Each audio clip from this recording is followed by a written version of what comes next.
你只是在家玩了一天宝可梦魔改游戏，不料手机当场爆炸，直接给你炸到了一个全民预售的世界。本以为自己无法在这个格格不入的世界存活下去，没想到自己竟将魔改游戏中的全图鉴宝可梦全部带了过来。听说你是这个世界的海洋霸主，那得问问我的盖欧卡同意不？什么？你说你是这个世界的创世神？去把阿尔宙斯让他看看什么才叫神之力。此时你刚睁开眼，一旁的萝莉妹子正满脸焦急地对你说道：“池红，你想到办法没？你再不收复 C 级预售，你就不能成为预售师了。”闻言，你整理下晃晃悠悠的思绪。这个女孩叫朝霞，是自己从小的青梅竹马，其家族势力在江省也算庞大，而自己家族也是世代超强预售者。只不过在父母进入禁区失踪后，自己就从富二代变成了一个穷屌丝，每月的生活费也都是朝霞资助。我去，没想到自己竟然是孤儿天崩开，看你一直默不吭声。朝霞更加焦急了，你能不能有点上进心啊，池红？就当是为了我行不行啊？在他情绪激动下，一道蓝光从他怀中射出，一只浑身红毛的狼出现在你的眼前，紧接着你的目光中出现了一连串的数值，等等，这妥妥的个体值。我把玩的游戏带过来了，你整个人都呆住了，看了眼同行的宝可梦，这不正是自己之前使用的6只满级宝可梦：烈咬陆鲨、巨精怪、班吉拉斯、喷火龙、路卡利欧以及火箭队喵喵。谁让你出来的？你也来气我？朝霞一把薅住火狼的脖颈，训斥道。但火狼并没有理会朝霞，而是龇牙咧嘴的盯着你。在火狼看来，你让纸人产生了极大的情绪波动，所以自认将你当成了敌人。你看着身边的火狼，内心突然想到，既然宝可梦都被我带来了，那这个火狼也就是个土狼犬程度，充其量就是个家门狗。然而当你心中刚出现土狼犬念头，手中突然出现一个红白球，砰的一声，红白球弹开，一只比火狼大1圈的大狼犬赫然出现。火狼见状立刻后退1步，只是嘴角依然呲着发出阵阵低吼。这是你的宠兽，看起来绝对有 C 级顶尖的级别。朝霞看着大狼犬满脸震惊，然而这时你比朝霞还要震惊，大喊了一声我靠！要知道自己的盒子足足放了1000只宝可梦，那自己岂不是什么宝可梦都能使用？说罢你在脑海中召唤面板，只不过其余宝可梦面板都是黑色，并不能像大狼犬这样放出来。难道说方法不对，还是存在某种限制？池红，你有没有在听我说话？朝霞伸出手在你的面前挥了挥，闻言你呆呆的点了点头。池红，你有受宠你不早说，害得我好几天都没睡好。来，我们来宠兽对决。我再怎么说也和火狼相处了2年半，正好来给你上一课，也好让你在之后的考核中不至于弄砸了。你先是愣了一下，随后一种莫名的自信爬上你的面庞。好，谁输了谁交出200块。看着自信的你，朝霞也愣了一下，随后朝霞便向你介绍起对战规则，但你直接制止了朝霞，打住，准备200块就好，无需多言。我发现我其实是个天才训练家，你最好是这样，那样的话我们终于可以在一起了。朝霞抓住你的手，满脸的笑意，难不成这女孩还是个恋爱脑？很快你们2人便来到一家宠兽训练馆。哟，这不是池大少爷吗？怎么来这里练习宠兽对战啊？刚到门口，一个青年大笑着朝你走来。林州，你太过分，没事，我不在乎。朝霞话未说完，你就打断了他。我们去对战还记得吧？输了的话可是要给我200块的。朝霞闻言笑着点了点头。200块，笑死人了！看你的样子，你是得到宠兽了怎么？靠女人吃软饭啊？有种跟我打，打赢了我给你2000块。林州语气里依旧保持着那份嘲讽之意。此刻你看着林州，就跟可笑的捕虫少年没有什么区别。而这时林州随手一抬，一道蓝光射出，一只漆黑的豹子出现在众人面前。朝霞眯着眼看着面前的豹子，有些担忧的对你说道：“池红，这只引豹很厉害，在 C 级里面也算是比较强的宠兽，但你并不担忧，毕竟在你的面板看来，这只豹子也就只有19级别而已，自己的大狼犬足足高它17级，随随便便就能吊打它。”紧接着你掏出红白球，砰的一声，大狼犬从白光中出现。见状，林州已然对你侮辱贬低。池红，我看你是用收纳装置释放宠兽的，你这只宠兽哪里来的？不会是偷来的吧？这时一个穿着会馆制服的女人款款走来，是林州同学和。算了，不认识。在你的记忆里，这个女人叫张丽，小时候在自己家没有落魄钱，基本就是整天围着你转，说不认识狗都不行。张小姐，还劳烦您当一下裁判，到时候有些人赖账，你也好做个判决。闻言，张丽点点头。随后你们来到对战场地，在张丽一声令下，宠兽对决开始。林州猛地一甩手，引爆撕碎它。引爆嘶吼一声，直冲大狼犬飞扑了过去。此刻的你却十分兴奋，大声开口道：“大狼犬，快躲开！”闻言，大狼犬一个挪移，瞬间来到引爆后面，然后大嘴张开，一副完全由火焰形成的獠牙，对着引爆身躯咬下。轰的一下，火焰炸起，引爆翻滚着摔在了远处，全身还在冒着黑烟。围观者全部愣住，10秒钟就解决战斗，这不是我的幻觉了吧？就连朝霞也震惊住。火系的技能，这个宠兽不是叫大狼犬吗？竟然是火系兽宠。另一边林州已经傻了，但你的声音将他拉回了现实。2000块，转账还是现金？你别得意，我还没输，你不过走了狗屎运才侥幸赢我一把。我还有一只宠兽，我看你怎么赢我。说着，他咬牙从怀里摸出一个棱形装置，你看一眼就明白了，这正是他之前说的宠兽收纳装置。这种东西用来存放不是自己收服，无法存放在自身宠兽空间的宠兽。池红，你输定了。说着，他咬牙丢出那个收纳装置。收纳装置落地之后炸开，随着一阵光芒，一只脊背凸起、浑身呈褐色的巨大蜥蜴出现在所有人视线中。你的面前也赫然出宠兽的信息。哟，竟然有38级啊，厉害！就在刚刚找茬的林州将预售收纳装置一丢，一个38级的岩脊蜥赫然出现。朝霞也立刻发现了不对劲，连忙制止道：“林州，这只岩脊蜥你还没能力御使，这不是你哥的宠兽吗？池红，不要跟他打，他这属于犯规，那不是他的宠兽。这只岩脊蜥的实力已经是 B 级了，你的大狼犬不会是对手。”这时张丽笑着反驳道：“这个大狼犬不也是从收纳装置出来的吗？”闻言，你并没有理会张丽。虽然岩脊蜥比大狼犬高出2级，但如果在属性克制下，大狼犬还是可以轻松获胜。与此同时，岩脊蜥抖了抖身体，向大狼犬发出一声哟呵，大狼犬，他在挑衅我们，使用冰冻牙，冰系2倍克制地面系，这一下打中也够他好受了。下一刻，大狼犬直冲上去，岩井希干掉这只蠢狗。不过这个低级的指令让岩井希有些不爽，他并没有做出动作，而是回头恶狠狠地看着林州。显然林州还无法驾驭岩井希，而岩井希也已经有了攻击林州的意思。但就在这时，大狼犬的冷冻爪已经对着岩井希的脑袋咬去，在2倍的克制下，岩井希只感觉脑袋发昏，整个身躯开始颤抖，就像猫咪应激一样。紧接着，大狼犬跳到岩井希身后，一发咬碎，直接向他后背要去。此番操作让朝霞满脸震惊，大狼犬居然掌握3种属性攻击，恐怕实力已经是 C 级顶点了。池红到底是在哪里获得的大狼犬？就在朝霞还在思考时，岩井希突然暴走，就连一旁的林州也被吓得愣在原地。见状，你也连忙下令让大狼犬退回来。此时，岩井希用力一跺脚，地面瞬间裂开，无数的石刺由地生出，整个场地都随着震动。这样已经可以判定是他输了吧？岩井希已经完全失控了，出了什么事你可是要负全责。你对着不远处的张力喊道。然而张力根本没有理会你，而是按下警报器的按钮，顿时刺耳的警报声传来，让本就失控的岩井希更加愤怒。池红，我们快走！岩井希彻底发狂了，朝霞拉住你的手就要跑路。然而这时一道系统音却在自己耳边响起：恭喜宿主解锁界限解谜，宿主现在可以随心所欲地使用出所有对应宝可梦能够学习的技能，不再拘泥于4个技能的界限。闻言，你直接在原地大笑起来。朝霞以为你被吓傻，抓着你的肩膀来回晃动。朝霞，我没事，我有办法解决了，你先去一旁躲着看我表演。说完，你就对着大狼犬下达指令。大狼犬对准岩井希头部使用恶之波动，顿时一道漆黑的射线被他吐出。这一下打得岩井希庞大的身躯摔倒在地。岩井希见状也是一发的刺冲出，然后却被大狼犬的守护抵消。大狼犬就是现在使用破坏光线，顿时恐怖能量在大狼犬口中汇聚，嗖的一下，一道光线向岩井希射去。下一刻，巨大爆炸在岩井希身上爆开，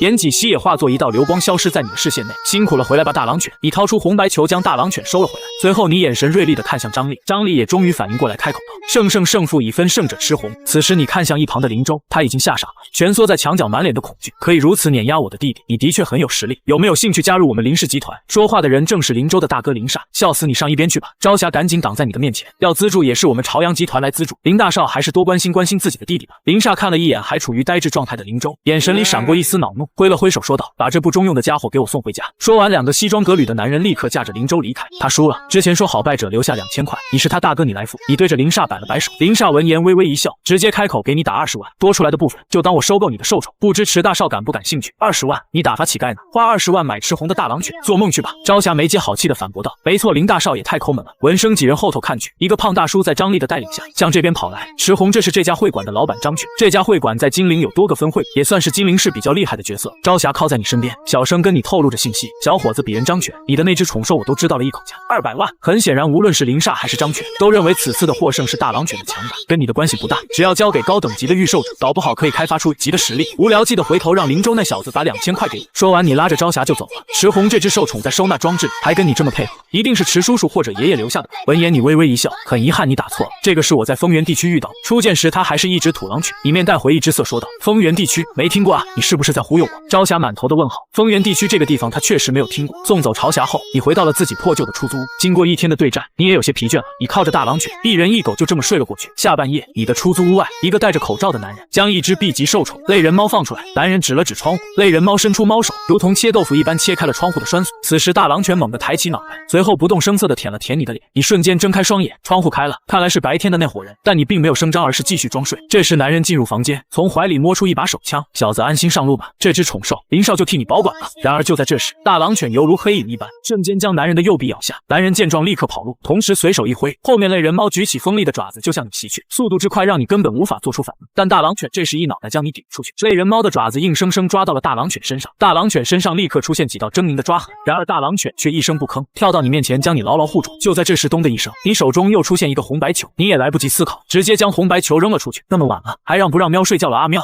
现在是什么情况啊？喵！一只喵喵慵懒的用爪子揉着自己的眼睛，顿时断臂的男人眼色十分难看，居然还有一只，开什么玩笑？下一刻，男人转头就向门外跑去，类人猫站在原地愣了一下，随后也跟着跑路出去。喵喵，别让他们跑了！使用恶意追击，刹那间，喵喵的身影如鬼魅般的冲了出去，仅仅1秒就秒杀了类人猫。不远处还传来喵喵的吐槽声：什么玩意啊？喵，长得真够丑的喵！与此同时，大狼犬也冲到门外，向着男人跑路的方向追去。小池，这个要怎么办啊？喵！喵喵挠了挠自己的脑袋，转头向你的说道。你摇了摇头，没办法，如果有精灵球的话，没准他还能能卖一笔钱。说着，喵喵反手掏出一个红白球，我携带了一个，是之前战斗的时候捡到的喵。闻言，你眼睛一亮，不愧是喵喵，带着你就是会有好事发生。喵喵，快再给他一下，让他彻底昏过去。闻言，喵喵直接对着类人猫再使用一招点到为止。随后你丢出红白球，只剩1 HP 的类人猫丝毫没有挣扎就被收服。做完这一切后，你与喵喵也来到了不远处的废弃工厂。不对劲啊，喵，这里不是密阿雷吗？喵，这里是另外的世界。我带着你们这些宝可梦，不知道为什么就来到了这个世界。你简单解释下。喵喵点了点头，也没感到多大的惊讶。没多久，一股胡椒的味道传来，刚刚的男人已经被大狼犬的火焰牙烧得面目全非。毕竟对于大狼犬来说，想要暗杀你的敌人，他都会异常的凶残。随后你将大狼犬收回精灵球，准备去兽宠医院治疗下大狼犬刚刚的伤。但由于自己的资金实在不足，你又拿出手机给朝霞拨通了电话。半个小时后，你们带着大狼犬来到最近的一家兽宠医院。这时砰的一声，喵喵自己从精灵球里跑了出来。朝霞双眼一亮，立刻伸出手去摸喵喵的脑袋。哎，好可爱，什么时候又得到了这种可爱的宠兽啊？然而喵喵却无情地拍开了朝霞的手，小丫头不要随便对我动手动脚啊！喵！顿时朝霞愣在原地，居然会说话。不过朝霞还是提醒到你，赤红会说话的宠兽十分稀有，你这样带出来很容易被有心之人盯上。朝霞压低声音，顺带对着喵喵做了个噤声的手势。很快做完剑道的包扎后，大狼犬的血已经止住，不过大狼犬却露出了疑惑的表情。平常都是3秒恢复，这次怎么还绑上绷带？第二天，你跟喵喵一早就来到林氏集团，在工作人员的确认下，你很快来到了总裁办公室。当林州看到你的一瞬间，他直接惊慌地站起身来，怎么是你？你怎么还活着？然而林煞突然一声怒吼制止了他，然而转身笑着对你说道：“你和林州同岁，我拖大一点，就叫你小池了，没问题吧？随便了，我这里有一只宠兽，想要卖给林总，不知道林总有没有兴趣？”说着，你掏出一个红白球。林煞看着红白球，他确定这就那天他看到的收卖装置，只不过昨天派去暗杀赤红的人现在还没有回话。但你愿意改变主意将大狼犬卖给他，他索性就把暗杀的事扔到一边了。哈哈，既然小池你回心转意了，那我也不占你的便宜。张全那家伙那天出200万，我再加100万，你把大狼犬给我，我马上就安排转账。大狼犬？我什么时候说卖的是大狼犬了？砰的一声，红白球炸开，奄奄一息的类人猫就这样出现在众人面前。林州大惊失色，这不是老李的类人猫吗？闭嘴！你在胡说八道什么？林煞脸色一黑，他完全没想到自己的弟弟如此之蠢，这个行为直接在明说是他们林氏集团派人去搞恩。林总说林州在胡说，这不是那什么老李的宠兽吗？闻言，林煞黑着脸笑了2声，孩子之前被吓傻了，脑子还不清醒，开个价吧。你咧嘴一笑，就按照你之前说的价格卖给你，我当无事发生。林煞长长叹了一口气，对着门口站着的秘书说道：“带他去给他打400万，希望这个价格你可以满意。”很满意。你点了点头，离开了办公室。你走后没多久，林煞一拳砸在桌子上，老李栽了，这小子不对劲，这2天你离他远点，别给我闯祸。过几天我找专业的人了结了他。随后为了自己的安全着想，你直接索性住在了朝阳集团下的连锁酒店。反正现在自己现在手头充裕，一时半会也不用为资金想办法。看着喵喵跟大狼犬，你似乎找到了一些规律。第一次自己接触火狼，解锁了大狼犬；第二次接触类人猫，自己解锁了喵喵。目前表现出来的是解锁了对应生物形态的宝可梦。此时你拿出老李当时扔到一旁的手机，暗杀者组织有点意思。如果自己能加入暗杀者组织，没准还可以解锁更多的宝可梦，同时也能提升自己的实力，以及赚更多的马内。说着，你拨通了当时老李还没有拨通的电话。午夜时刻，你与暗杀者组织的接头人在精灵公园里会了面。女人扫视了你一眼，李先生呢？闻言，你满脸的淡定的回复道：“杀掉了，那还真是可惜。不过我不记得他接过暗杀你的任务，这个倒不重要。我这次来需要找个杀手，你们可以安排吧？”“当然可以，不过你出价多少？要杀的人是谁？我给你200万定金，给我找个级暗杀者，我见一面确定实力，立刻就会付定金。”闻言，女人眼睛直接亮了，毕竟最近她的业绩实在太差了，丝毫没有犹豫，直接就答应了。没过多久，一个面容英质的青年人走了过来，他随手一抬，一只表情阴森的宠兽浮现出来，暗属性的 A 级宠兽残虐兽。怎么样，小老板还满意吧？一旁的女人笑着说道。你仔细端倪了下残虐兽，68级恶属性，看来在这个世界，暗属性对应的就是恶属性。与此同时，你手中出现一个漆黑的精灵球，见状你一把按住，没让他跑了出来。你看了一眼新获得宝可梦，果然没错，暗属性对应恶属性，这次激活的竟然是自己的索罗亚克。这时阴质男人催促道：“好了，把定金给我们，然后把要干掉的目标告诉我，3天给你结果。我要干掉的是林氏集团的总裁林煞。”闻言，男人脸色瞬间难堪下来，混蛋，你敢刷我们？还有你怎么能相信这种小孩子？女人闻言脸色一同沉了下来，小弟弟，你在开玩笑吧？林煞集团可不是谁都能碰，那就是没得谈了。我以为你们能办的。顿时男人脸立刻黑了下来，看来必须教训你一下。等等，我给你们100万当做赔礼道歉算了。男人闻言喜笑颜开，那多不好意思啊，快刷卡。你也没墨迹，干脆利落的付了钱。对了，我还有个小小的请求，小弟弟看你挺上道，我也不能白拿你的。什么请求？你笑了笑，我想加入你们暗杀者组织。闻言，2人瞬间沉默。你小子不会是想用100万当入门费吧？不然呢？据我了解，你现在也缺打手了。听闻此话，阴质男子顿时愤怒起来，拎起你的衣领就准备教训你。韩武，等一下！女子拦住了阴质男子，你要做也可以，反正由我做联络人，我一样吃你提成。只不过你最好能完成任务，不然的话组织麻烦我可解决不了。所以你确定要做？当然，先给我来个级练手。你有些轻佻的说道。闻言，两人冷哼一声，李先生的手机你留着联络吧，有派发任务我会发给你，还有组织内需要个代号。闻言，你想也没想，直接开口，就叫赤红。那么好，赤红，我等着吃你回扣那一天。说完一溜烟功夫，两人就消失在原地。之后一段时间，你看着组织给你派发的任务，不禁感叹道：没想到精灵市居然这么乱。这时一条任务吸引了你的注意，蔡老板放高利贷，套路贷用裸贷逼迫女性卖身还债。见状，你果断给刚刚的女人73号发去了信息。几秒钟后，73号把委托的详细信息跟位置发给了你。不多久，你来到夜总会，你对索罗亚克说道。索罗亚克一会不管他放什么宠兽，你只管一击秒杀。我们的目标单纯的只是人而已。话落，你又突然想到，索罗亚克，你是不是可以幻化成任何生物来？说完，索罗亚克直接幻化成你的样子，从身高到体型，全部都一模一样。好样的，索罗亚克！讨厌，我们默契的时候到了。闻言，索罗亚克点了点头，幻化成了一只丝风狐，然后对着保安使用了幻术。就这样，你们一人一狐，轻轻松松就进入了夜总会。进入服务大厅后，你俩很快就锁定了蔡老板所在的包间。你向着包间方向看去，门口一个御兽者正带着一只幽灵系鬼偶人保护着蔡老板的安全。46级幽灵系，索罗亚克只要动手瞬间就可以解决战斗，但为了保险起见，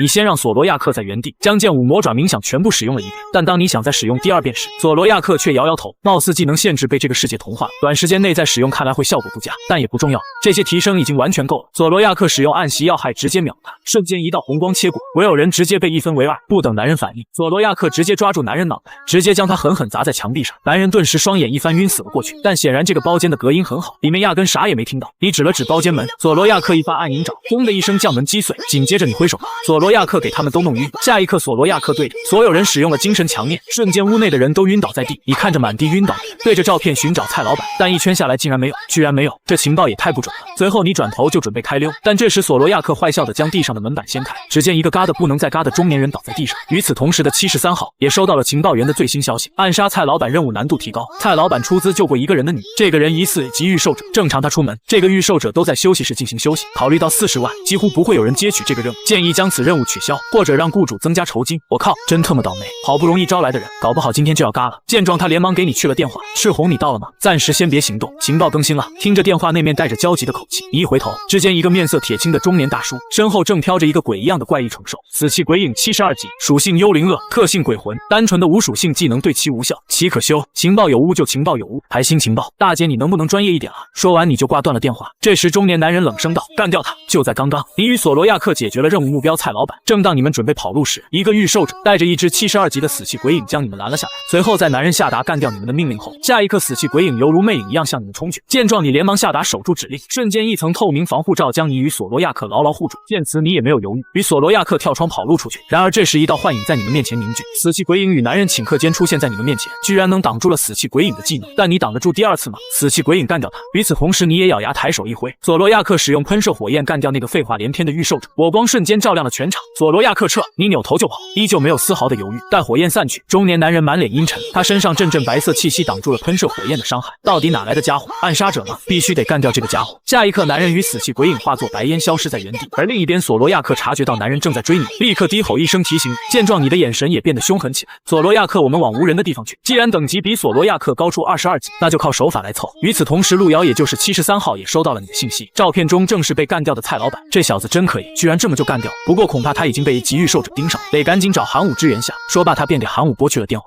另一边，你来到一处废墟中，而追逐你的中年御兽师也同时赶来过来。好小子，刚才差点吃了你的亏，给我干掉他！下一刻，死气鬼影迅速发射出黑色箭矢，索罗亚克也立刻使用暗影爪进行抵挡。不过等级的差距让索罗亚克也感到些许压力。索罗亚克，不要管我挖洞！说完，你转头就跑。眨眼间，索罗亚克钻入店面，而死灵鬼影则蓄力准备向你袭去。不过就这时，他脚下地面炸开，索罗亚克瞬间跳出，他浑身爆发能量，一招暗黑爆破，硬生生打在死灵鬼影的脑袋上。在2倍克制下，死灵鬼影直接被轰向地面，瞬间引起巨大的能量波动。就是现在，索罗亚克使用恶之波动。闻言，索罗亚克蓄力，朝着死灵鬼影位置就是一发恶之波动。不过一只狼形的兽宠硬生生的接下来了这一击。你定睛一看，这竟然又是一只70多级的兽宠。不过这个战士是什么属性？但现在也不是思考这个的时候。没想到这个御兽者竟然还能召唤如此强横的御兽。这时男人走到死灵鬼影边上，抬手将其收回了御兽空间。没想到你能打败死灵鬼影，不过一切也就到此为止了。铁甲狼人干掉他。话落，狼人伸出双爪仰天嘶吼，就你会叫！索罗亚克大声咆哮。索罗亚克嗷的一嗓，气势上丝毫没有弱上半分，甚至将铁甲狼人的特攻降低了一些。下一刻，铁甲狼人登地向索罗亚克快速冲去，索罗亚克变得跟他一样，顷刻间索罗亚克变得跟铁甲狼人一样，随后与其对拼在一起，真难缠。不过你杀了我的恩人，同样他也是我的摇钱树，我没道理放你过去。说着，他双手抬起，一道白光落下，准备再次召唤其他兽种。见状，你准备速战速决。索罗亚克使用烟，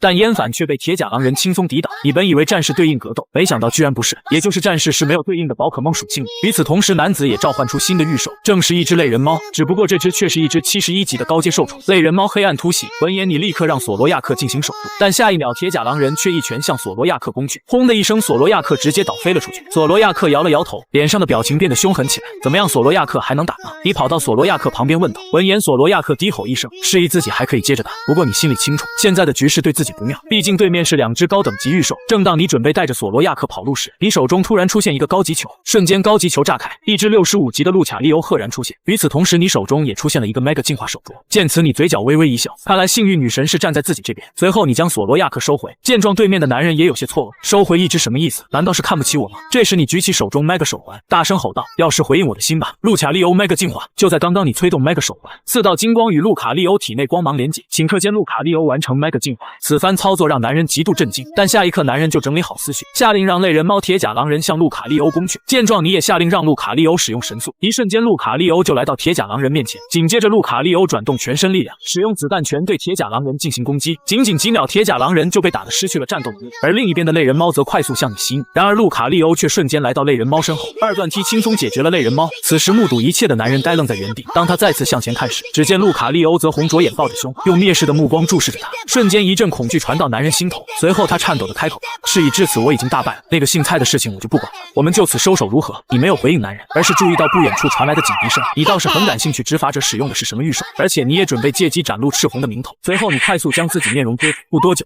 ，2辆执法者的车子开到边上，见此男人才长舒一口气。众人发现战斗已结束，但当几名执法者还看到状态危险的路卡利欧时，年轻执法者瞬间召唤出执法限定宠兽制裁角狮，要求你配合调查。一旁的男人见状大吼道：“快带我走！那个人是杀人凶手，他是暗杀者组织的人。”闻言，队长孟毅与另外一名执法者也一同召唤出制裁角狮，准备将你带走。然而这时韩武从一旁突然现身，大喊：“赤红快跑！”闻言，孟毅随手一挥，拿下他们2个。见状，你当即使用界限解除。路卡利欧一招精神强念控住3只制裁角狮。为了防止夜长梦多，你又让路卡利欧使用一发暗影波动，直接干掉了中年男子。随后，路利欧将你扛，立刻逃离了现场。孟毅见状，下令封锁区域，自己则乘制裁角狮向你逃跑的方向追去。但整整半个小时，孟毅都没有追逐到你的下落。他恼怒之余，决定好好调查。毕竟在他看来，你的实力应该是级的暗杀者，而精灵市的 A 级暗杀者本就仅有10几人，所以他觉得想要找到你也是易如反掌。另一边，你回到酒店后，发现自己跑路时竟解锁了一只1级梦特性的球球海狮。不过为什么会解锁球球海狮，你却陷入了沉思。如果说是跟刚刚的制裁角狮对应的话，那说白了也就是一个狮字有关吧。不过也无所谓，毕竟他的最终进化西施海人也是很强的。思来想去，你决定将这只宝可梦送给朝霞。第2天一早，你打开手机，发现73号竟给自己打了18通未接来电。回电后，你简单告知对方自己无事。对了，那报酬就先放在你那，等我有空了会联系你。先挂了。话落，你便挂掉了电话。这时你看了下手机上的日期，发现燕京御兽大学报名截止只剩3天。正当你准备动身时，朝霞突然给你拨来了电话。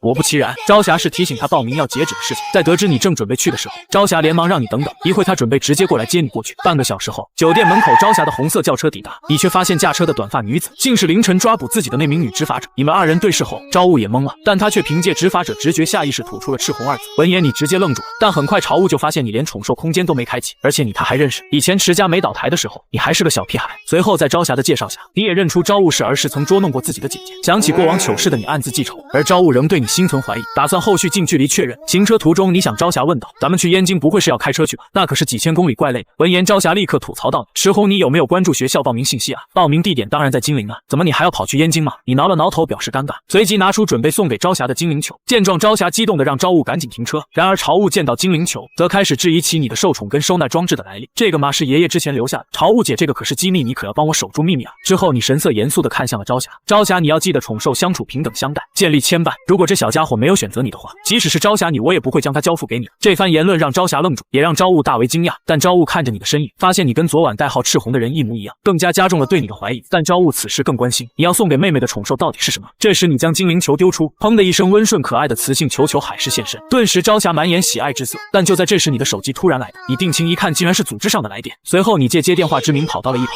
在得知路遥是想将报酬还给你后，你与路遥约定老地方见面。但这时你注意到一旁的朝雾貌似在偷听对话，你赶紧对路遥说道：“别忘了是老地方，记得带几瓶啤酒。”闻言，朝雾才未起疑心，但还总下意识将你与赤红对比。就在这时，喵喵突然现身。小池，这次的时间也太久了吧？喵，里面很无聊啊！喵，说话的喵喵让朝雾大为震惊，居然是会说话的兽宠。随后在去燕京办事处的路上，对喵喵很感兴趣的朝雾直接让喵喵坐在了副驾，一人一猫就这样闲聊了一路。不多久，你们几人到达了燕京大学精灵招生办，但排队人数太多，你们决定明天一早再来。夜晚回到酒店后，你放出路卡利欧和索罗亚克。特性正义之心的路卡利欧似乎对坏人有着极强的敏感性，暗杀表上的目标基本上都被路卡利欧判定为坏人，这让你对暗杀者组织的性质产生疑惑。难道说暗杀者组织实际上是一个另类，其实是城市守卫者？随后你让索罗亚克在床上幻化出了你在睡觉的假象，乔装打扮后，你们3人便向夜色出发。公园内带着啤酒和下酒菜的路遥正在此等你。路遥兴奋地认出路卡利欧和索罗亚克，并提及你应当众挑衅执法者在暗杀者组织内走红，同时也引来不少不满。对了，咱们组织还有个规定，遇执法者必须暂停任务，警告你近期被执法者重点紧盯。这时索罗亚克察觉异常方向，说罢你便准备与路卡利欧与索罗亚克离开。与此同时，500多米外的楼上，一名执法者已发现你的踪迹，并通报队长梦毅。没想到这么快就又要见面了，这次机会决定要把握住，我要亲手把你关进去接受制裁。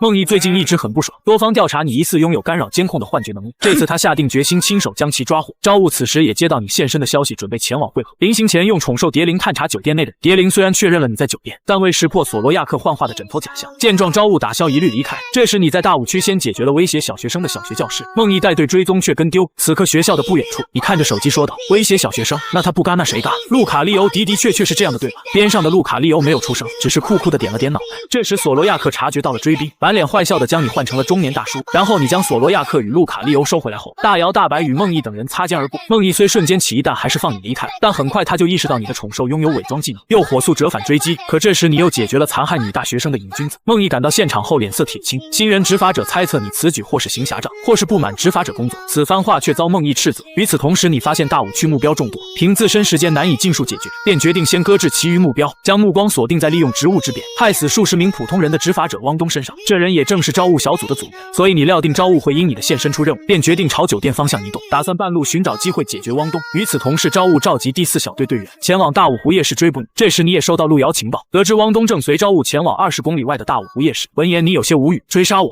还去夜市？这个我要去夜市的情报是怎么推断出来？这不胡闹吗？说罢你便朝着夜市方向赶路。很快你率先抵达大武湖夜市，带着路卡利欧、索罗亚克在夜市撸串。不多久，夜市周边酒被清场，汪东带着宠兽率先现身。这下你插翅难逃了吧？暗杀者赤红，招物则在其身后冷眼盯着你。但此刻你看着汪东，又看了对手机中照片，不禁发出了坏笑。这时招物换蝶灵，试图看清你的面容，然而却被索罗亚克的精神力压制。见此，招物抬手将他收回了宠兽空间，同时你的手中出现了一个红白球，这次觉醒的竟然是一只凯西。不过你还是按住了精灵球，没有让这个弱小的小家伙出现。赤红，你最好乖乖就范，也免得你遭受伤害。跟我们回去，好好接受调查。闻言你微微一笑，免得我遭受伤害。可惜啊，汪东，就算你真的帮我的话，我也没有钱给你啊。你是怎么收取的酬劳？不会是走的暗杀者组织的汇款手段吧？你的话让汪东表情有了一瞬间的不自然。话落，你也不准备墨迹，直接让索罗亚克突然对招物的制裁角师出手，瞬间引发混战。而路卡利欧则是牵制3只低等级制裁角师，但几番对战下来，你见战局焦灼，直接解除界限，让路卡利欧发动地震，现场瞬间陷入混乱。趁着混乱，路卡利欧已经盯上了汪东，他的指尖开始凝聚能量，一发恶之波动向汪东攻去。招物这才反应过来，你的目标并非被追捕，而是专门在此等候汪东。见状，招物紧急召唤73级火属性宠兽炎火甲士护住汪东，挡下路卡利欧的恶之波动。这时你也指挥索罗亚克、路卡利欧分别解决其余2人的制裁角师，尖刺其中1名执法者，立刻召唤私宠巨富蛙迎战路卡利欧，但攻击却被路卡利欧轻松躲开，同时路卡利欧也一拳挥出向他攻去。就在这时，炎火甲士突然闪现挡下攻击，你们快撤！暗杀者赤红交给我。可是队长，我也想出一份力。汪东面色激动地说道，实际上他心里都想好往哪跑了，赶紧走，他的目标好像是你。闻言你有些不太厌烦了，开什么玩笑？你还想跑？你要跑那我不白来了吗？既然如此，路卡利欧 Mega 进化。说着你举起自己的右手，汹涌的力量从你的 Mega 手环上爆发而出，顷刻间金光爆闪，路卡利欧瞬间化身 Mega 形态。招物见状呆若木鸡，心中满是疑惑，没想到你还竟然拥有2只御兽，比想象中难缠啊。你有些调侃的说道。说罢你下令路卡利欧阻拦招物的宠兽索罗亚克追杀汪东。招物见此让汪东从自己身后逃走，准备决意独自阻拦你。这时他也从腰间拔出手枪，准备必要时直接将你击毙。另一边你指挥路卡利欧以水之波动近距离重创招物的火属性炎火甲士，又下令其用神速子弹全猛攻，打算废掉招物的宠兽，而自己则向索罗亚克追汪东的方向赶去。炎火甲士与制裁角师虽合力阻拦，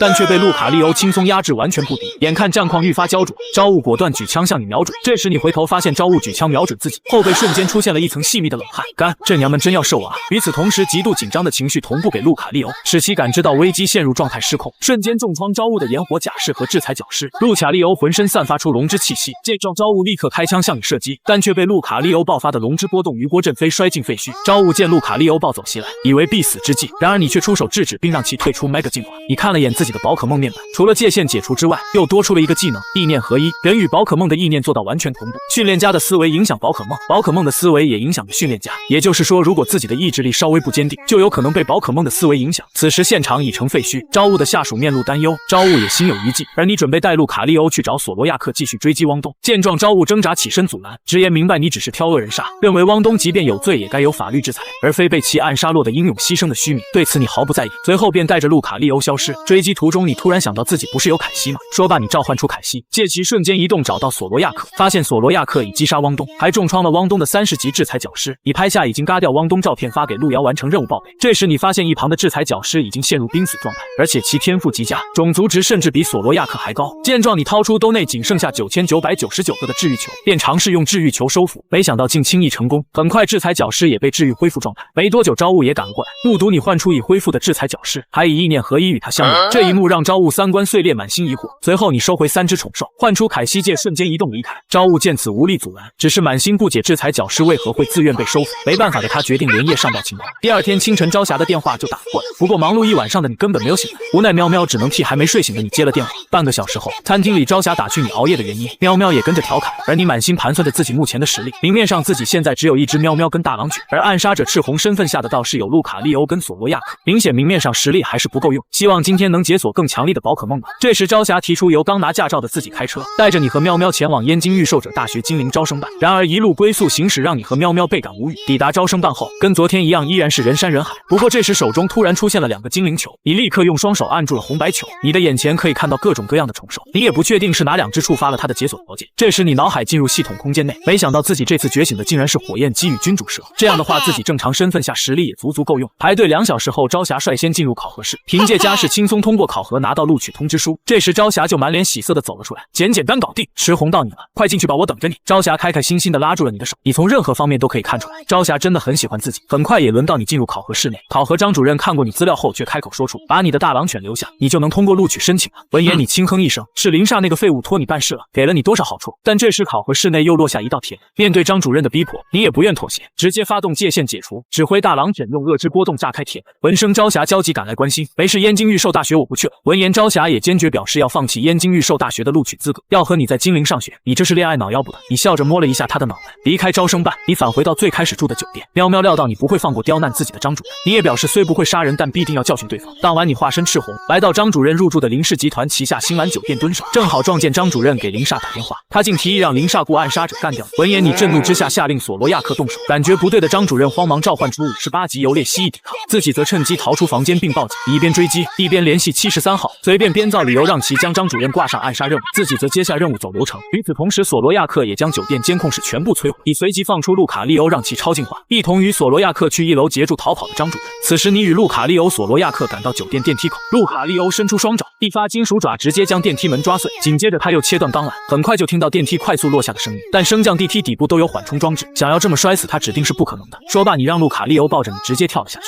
与此同时，电梯故障也响起了剧烈的警报，顿时酒店大厅聚集了大量人群，张主任也现身在大门口，依仗人多和临时安保下，张主任才长舒一口气，安全了。但下一刻他又看到你的身影，连忙大喊道：“就是那个人，快点抓住他！”闻言，你向安保望去，最高等级35级，没一个够看的。你与路卡利欧对视一眼后，立刻发动了意念合一，你的想法瞬间就被路卡利欧感知。随后，路卡利欧以神速意念头锤快速击败游猎蜥蜴，又用精神强念定住数只宠兽和安保人员。见状，张主任正要召唤第2只宠兽时，暗处的索罗亚克突然发动深渊突刺，瞬间击杀张主任。很快，现场人群持续增多，为了防止执法者赶到引发不必要的冲突，你放出凯西以瞬间移动带着大家快速撤离。与此同时，路遥看着你完成任务的信息，心头差点涌出一口老血。王德发，开什么玩笑，就2分钟，这小子干掉的到底是个什么角色？说着他就查起了张主任的信息。第2天，张主任被嘎的消息震动整个精灵市，因为你与张主任生前有过冲突，所有执法者很快就找上了你，调查室内招物向你询问事发经过。小霞回家后就闹着不愿意去燕京御兽者大学，你们去报名的时候发生了什么事？招物看起来有些疲劳，最近接二连三的事情发生，让他现在满脑子都是赤火。随后你坦然交代了最近发生的一系列事情。闻言，招物查看了办事处大狼犬释放破坏光线的监控，也猜出张主任应该是受林煞指使。好了，小池，今天就这样吧，林煞的事情我会给你个交代。说罢，你对招物摆了摆手，在招招雾姐，我先回去了。而这时招雾又将你叫住，告知了其父也不会同意朝霞放弃燕京的入学资格，让你做好心理准备。闻言你也没有说什么，便离开了执法所。思来想去，你决心还是要上大学，毕竟大学不仅能锻炼御兽能力，获取各类强化资源，而且还能进入禁地试炼，这样自己也有机会找到父母失踪的原因。第二天，你与喵喵前往精灵御兽者大学报名，果然跟预想的一样，来报名的人仍然排起了长龙。不多久，你被叫到号后，将喵喵收回球中，进入考核间。刚进门，一个表情冷漠的男人立刻开口问道：“有没有开辟出御兽空间？”闻言，你有些无奈的说道：“没有开通，家里人还没教我就全部失踪。”见此，男人也没说什么，准备开始正常的考核流程。就在这时，精灵御兽者大学的燕教授突然走了过来，他将你带到独立会客室，并告知你的母亲杨如一是自己的学生，按辈分你该喊他爷爷。闻言，这让你十分意外，毕竟燕教授这个名字根本不存在自己的记忆。随后，燕教授提及你家人进入禁地的事，还突然问到你的姐姐，但你却对此毫无印象。见状，燕教授便立刻转移话题：“小池，要不我来帮你开通御兽空间吧？”闻言，你摇摇头婉拒：“燕教授，我还是想自己开通御兽空间。”见此，燕教授也没多说什么，而是拿出你母亲的笔记本。你打开笔记本，发现里面记载了开辟御兽空间的方法、培育宠兽的心得等内容。但当你翻到母亲记录你小时候的日志时，还是忍不住落下了思念的泪水。燕教授也袒露自己曾困在禁地5年，就连宠兽空间都被打碎了，仅仅是修补就花费了3年，没来得及去看，爷爷很抱歉。燕教授的眼眶里也出现泪光，合上笔记本，你轻声叹了一口气：“燕爷爷，那我还用去考核吗？”闻言，燕教授开怀大笑：“哈哈哈，当然不需要，爷爷给你开后门。”随后在燕教授的后门下，你很快就完成了办学申请。离开后，你打辆出租车，打算先研究母亲的笔记本开辟御兽空间。途中给朝霞打电话，发现其关机，你想到应该是他被父亲禁足。艾老招也是个人物，池家没倒台的时候走动频繁，池家一倒台就彻底没把我当回事，不过这也是人之常情吧。随后你给朝霞发了几条消息，就在车上睡了过去。几日后，朝家老宅，朝霞为了和你在一起，与朝老登发起了激烈的争执，但朝文却无动于衷，最后还是在朝霞的软磨硬泡下，朝文最终松口，同意你来老宅单独聊聊。同一时间，你按母亲笔记的方法成功开辟御兽空间，但让你意外的是，御兽空间竟然被宝可梦面板同化，内部不仅有带1号道路标识的森林，而且还有宝可梦中心。只不过有些无语的是，宝可梦中心是暂未投入使用状态。就在这时，朝霞却给你拨来了电话：“池红，池红，你听我说。”朝霞说话很心急，慌慌张张的将所发生的一切跟你絮叨后，留下了一句：“定位我发给你了，我老爸要见你。”就挂断了电话。说罢，你收拾收拾就准备上路。出门时正好遇到朝雾，我去，朝雾姐不能是来找我的吧？我之前的事情还没弄完。这时朝雾开口道：“小霞打电话给我了，她怕你没去过不好找，让我来接你。正好我也好久没回去看过，索性给自己放个假。”路上，朝雾询问你准备如何与朝文交谈。没什么可聊的，我准备一见面就说御兽者池红前来挑战。听闻你中二的话语，朝雾也只感觉有些尴尬，随后不再说话，一心开车。不多久，你们便来到老宅。朝文正坐在柿子树下煮茶，此时朝霞走到你耳边，小声埋怨：“池红，你来见我爸，怎么还空着手来的？”闻言，你直接将锅给朝雾。朝雾听后有火难发：“好了，小霞，让客人过来吧。”闻言，你们几个人走了过去。小子有什么话直说吧，不必拘束。见状，你开口就火药味十足，质问朝文为何看不上池家。朝雾闻言内心格外心，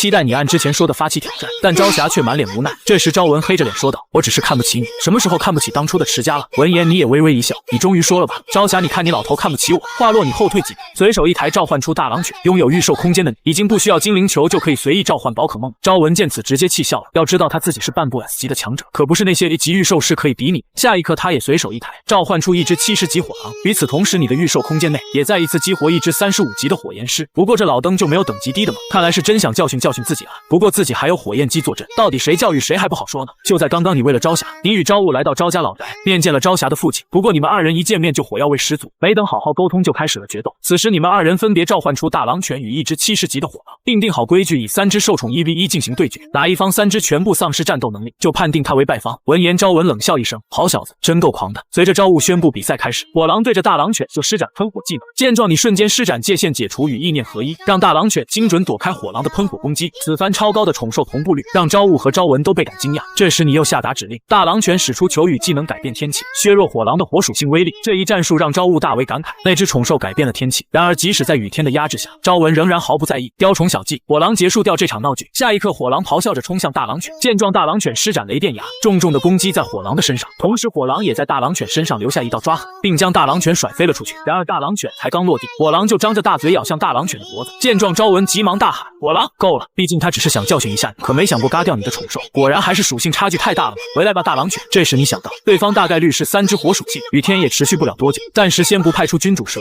下一刻，你抬手召唤出身高近2米的火焰鸡，其外形和气势让朝雾大为震惊，就连火狼也感受到了火焰鸡的强大火属性气。朝文见状，终于有所重视，指令火狼使出黑暗属性技能黑暗冲击进攻。见状，你使用意念合一，让火焰鸡正面使出雷电拳，刹那间火狼就被火焰鸡一拳夯飞，硬生生撞在地上昏死了过去。首局以火焰鸡的完胜告终。这时你对着朝文问道：“怎么样，朝叔叔？我的实力值不值你认真对对待，我倒是小看了你。昭文伸出手，将已经被打昏迷的火狼收回了宠兽空间。随后他的身边又缓缓出现一只御兽，是一只等级80级别的兽宠机器客。这一幕让朝雾朝霞大为震惊，看来父亲是要认真了。随后对决正式打响，机器客率先发起攻击，你指挥火焰机以雷电拳接招，借力后跳并使出焰吻，利用飞行系对格斗系的克制击中机器客，同步率几乎跟我差不多。这小子不能早就睡急了吧？此番让昭文心生诧异。随后昭文让机器客施展气息强化，使其各项数值提升。你发现这一手段类似 Mega 进化，只不过加持较弱。与此同时，下雨的效果已经结束，火焰机在几番对攻中的加速特性正让其速度持续飙升。昭文这时指挥机器客与火焰机近身缠斗，却不料气息强化后的机器客依旧追不上火焰机的速度，完全无法触碰到对方。被逼无奈的昭文让机器客使出爆炸烈焰，你则指挥火焰机释放大字爆炎，两大火属性技能猛烈碰撞，强大的热浪波动只能让朝雾召唤出2只兽宠进行抵挡。此时火焰机在对决中状态拉满，速度快到肉眼难辨，朝雾朝霞只能开启御兽者能力才能观战。这气息简直就是2团火焰，朝雾忍不住惊叹，他甚至生出一种感觉，自己怕根本不是你的对手，我竟然连我这个小妹夫都比不过。朝雾愣了一下，自己好像已经彻底接受你是自己妹夫的设定。另一边，你指挥火焰机以喷射火焰压风，再借焰反偷袭重创机器客。昭文见状深知继续好战机器客必败，便将其收回宠兽空间。而此时火焰机斗志正盛，所以你没有打算换兽宠的决定。昭文也被你的实力折服，承认你已拥有为极御兽者的实力，不再干涉你和朝霞的恋情，只是提出朝霞需去燕京御兽者大学的条件，因为朝霞的母亲是该校教授，这一理由让你也无从反驳。小池，你说呢？昭文叹了口气，看向你问道。我尊重朝霞的选择，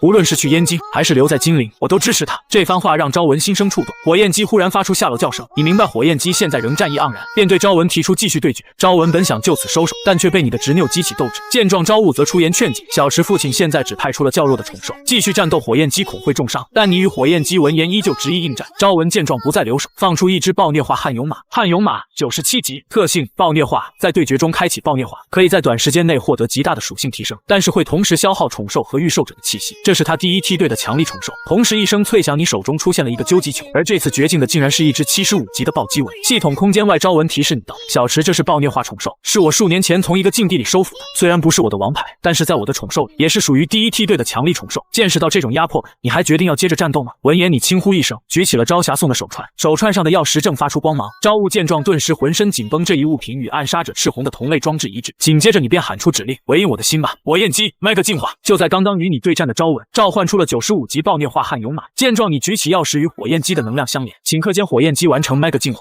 外形发生变化的火焰机让朝霞满心震惊。朝雾断定这股能量与暗杀者赤红一样，决定对战完后好好跟你聊聊。另一边，昭文被 Mega 火焰机的气势震撼，彻底认可你的极御兽者实力，决定全身心投入对决。下一刻，昭文指挥暴虐化悍勇马使出裂地铁蹄。见状，你让火焰机起跳躲避并施展剑舞，悍勇马的攻击瞬间将地面震裂。朝雾立刻召唤制裁角狮，带着朝霞远离战场，又让炎火甲士阻挡碎石波及。昭文判断剑舞的金属系攻击难以伤到悍勇马，让其用适应硬化防御，而你则计划一击定胜负，下令火焰机使出飞行系大招勇鸟猛攻。见状，昭文指挥悍勇马用威霸拳迎击。就在火焰机在即将撞上悍勇马拳头的瞬间，在你意念合一的精准指挥下，火焰机侧身闪躲，全身能量化作巨鸟，狠狠撞向悍勇马胸口，直接将这只强力宠兽撞飞摔晕，失去战斗能力。而火焰机也因招式自损和冲击体力耗尽，退出 Mega 进化状态，单膝跪地，但依旧斗志不减，没有必要了，硬撑了火焰机。回来休息吧。你抬手将火焰机收回了御兽空间。昭文被这一战果彻底折服，心中已然认定你这个女婿。这时你对着昭文说道：昭叔，你我还有一只，来决定胜负吧，就决定是你了。君主蛇。你抬手往前一伸，一条长达3米多的优雅大蛇浮现。见状，昭文微微一笑，也随手一抬召唤出了适已恢复的机器客。昭文看出君主蛇是木属性，指挥机器客先远程释放火球瞬间，让机器客近身用烈火拳连续猛攻。见状，你指挥君主蛇张开反射壁和光墙双重防御，在壁垒碎裂的瞬间，君主蛇施展出替身骗过机器客，真身则绕后用尾巴缠住对方，以大蛇瞪眼使其陷入麻痹状态。受麻痹的影响，机器客勉强施展气息强化和火焰爆发，君主蛇趁机松尾并释放火属性觉醒力量，两道火焰对轰后，君主蛇稍处下风。昭文见状决定一招定胜负，让机器客使出大招强能烈焰。君主蛇见状立刻召唤镜面反射应对，刹那间强能烈焰就被返还回去，在双倍反弹下，机器客直接被击溃晕死了过去。但同时君主蛇却也被强能烈焰正面击中，浑身冒气白烟，强忍着重伤。见状，你立刻将他收回宠兽空间。是我输了。昭文笑了一下，收回了机器客。闻言，你连连摇头，没有昭叔叔，这算是平局。而这时朝霞也激动地扑进了你怀中。不多久，你们众人返回金陵后，朝雾以有事相谈为由约你在咖啡馆见面。沉默许久后，朝雾向你发送了暗杀者赤红的模糊偷拍照片。你故作不解，但内心早已料到对方的怀疑。就在你不知如何回答时，朝雾的上司梦毅便现身咖啡馆。然而梦毅开门见山，直接就要见识你能让宠兽进化的钥匙，甚至想将其带回研究。闻言，朝雾当即强硬阻拦：广大御兽者的事，关我弟弟什么事？第一次见面你不觉得这样太鲁莽了一点。孟队长说完，朝雾就带着你愤然离开。不一会，等你们走后，孟毅苦笑了一下，从自己的怀里掏出一个小本，取下小本子上夹着的笔开始记录。虽发现赤红与赤红有谐音巧合，但因赤红表现平稳，对钥匙看似不在意，但将其判定为赤红的概率极低，仅保留怀疑。路上朝雾叮嘱你切勿轻易展露钥匙。闻言，你神秘告知朝雾，自己手中还有几颗同类石头，或许有适配他宠兽的。朝雾听闻后，当即急刹车子，两眼冒出金光。不过为了稳妥起见，朝雾直接一脚油门带你前往了招家会所。仅几分钟，你们就来到朝阳会馆。朝雾急切询问他的最强宠兽制裁角狮能否 Mega 进化。虽然这样说可能会让你很失望，但是想要靠 Mega 手环来催化制裁角狮 Mega 进化的话，应该是不可以的。毕竟 Mega 进化是宝可梦专属，宠兽与宝可梦并非同一生态物种，但没准其他石头可以。其实你是想试试火之石、水之石这类普通进化石能不能帮其进化。朝雾将你带到会馆最大的对战室，小池我仅培育出4只能战的宠兽，而且制裁角狮并非我亲手培育，而是由执法者总部统一培育调配。闻言，你进一步肯定这类环境下成长的制裁角狮无法实现类似 Mega 进化的增强，毕竟制裁角狮与你之间难以建立深层连结，钥匙只是御兽者与宠兽的连接道具，真正能触发超级进化的是二者之间的牵绊。闻言，朝雾也终于明白培育宠兽的核心是尊重与牵绊，也意识到自己和制裁角狮充其量只是同事关系，彻底打消了让宠兽 Mega 进化的念头。既然如此，那我送你回去吧。朝雾语气再度变得平淡。等等啊，朝雾姐，我们还有其他石头可以试试。但朝雾却表现得有些无奈。小池，你看过的制裁角狮跟炎火甲狮已经是我最强的。闻言，你突然想起朝霞的火狼就是从小开始陪伴朝霞，便询问朝雾是否有儿时得到的宠兽。朝雾坦言有一只幼火虎，只是儿时因可爱选择它，所以只当宠物养，并没有让其进行过战斗，应该不行吧？但你不认同他的想法。朝雾姐第一感觉很重要，放出来看看。随即朝雾召唤出21级性格胆小的幼火虎，你一眼看出其潜质。为确认朝雾与幼火虎的牵绊，你召唤出火焰鸡佯装攻击朝雾。下一刻，火焰鸡的快拳擦着朝雾耳边而过，本胆小的幼火虎竟立刻凶猛地扑上去咬住火焰鸡的胳膊保护他。这一幕让朝雾深受触动。见状，你随即拿出火之石丢给朝雾，火之石在朝雾手中滚烫着手，下意识就将火之石扔了出去。你愣了一下，这玩意在你自己这里没有任何异常，就和普通的石头一样。这时幼火虎也因担心朝雾跑了过去，根本无心理会火之石。朝雾这才真切感受到幼火虎的心意，忍着灼痛将火之石递到幼火虎面前。幼火虎一口咬上火之石，火之石瞬间爆发出炽热光芒，顷刻间幼火虎完成进化，不仅体型大幅增长，还直接从21级升至38级，进化为烈火虎，技能和战力也迎来质的提升，而且面板显示其70级还能再次进化。见此，你十分诧异，意识到火之石为其提供了海量火属性能量，而且现宝可梦世界的道具在御兽者世界的适配性并非与游戏完全相同，看来还得需要进一步研究。第二天，你来到金陵市御兽者大学，燕教授告知你学校按御兽者等级将学生分为 B、C3 级，全校16名乙级学生，而燕教授想将你定为 B 级，暂未堵住闲话，让安排你与他的乙级学生进行3对3对决。小池他会故意在你最后一只宠兽上场的时候输掉一只，这样的话，你3只打倒 A 级1只，就没人会说闲话。闻言，你只是笑了笑，按照燕教授所说的方向来到了决斗场楼顶，见到对手李总，他是学校 A 级学生，也是空中系御兽者，其宠兽收服和培育难度更高。李总见你是新生，抱有轻视的说道：“你好，我是李总，规则为3v3，中途不可以更换宠兽，可以吧？”闻言，你眉头一挑，李总这么年轻当上老板了。话落，李总有些尴尬，我姓李名总。随后他话锋一转，还请注意对决开始了。下一刻，李总率先派出50级的利爪隼，你则派出暴击蚊。李总通过观测发现暴击蚊的气息异于普通宠兽，瞬间放弃放水的想法。利爪隼先以鸣叫声发起攻击，你开启界限解除，让暴击蚊用轮唱冲散音波。李总在下令释放风刃，却无法破开暴击蚊的防御。见状，你快速让暴击蚊以雷电拳痛击利爪隼，在雷电属性的克制下，利爪隼直接失去了战斗。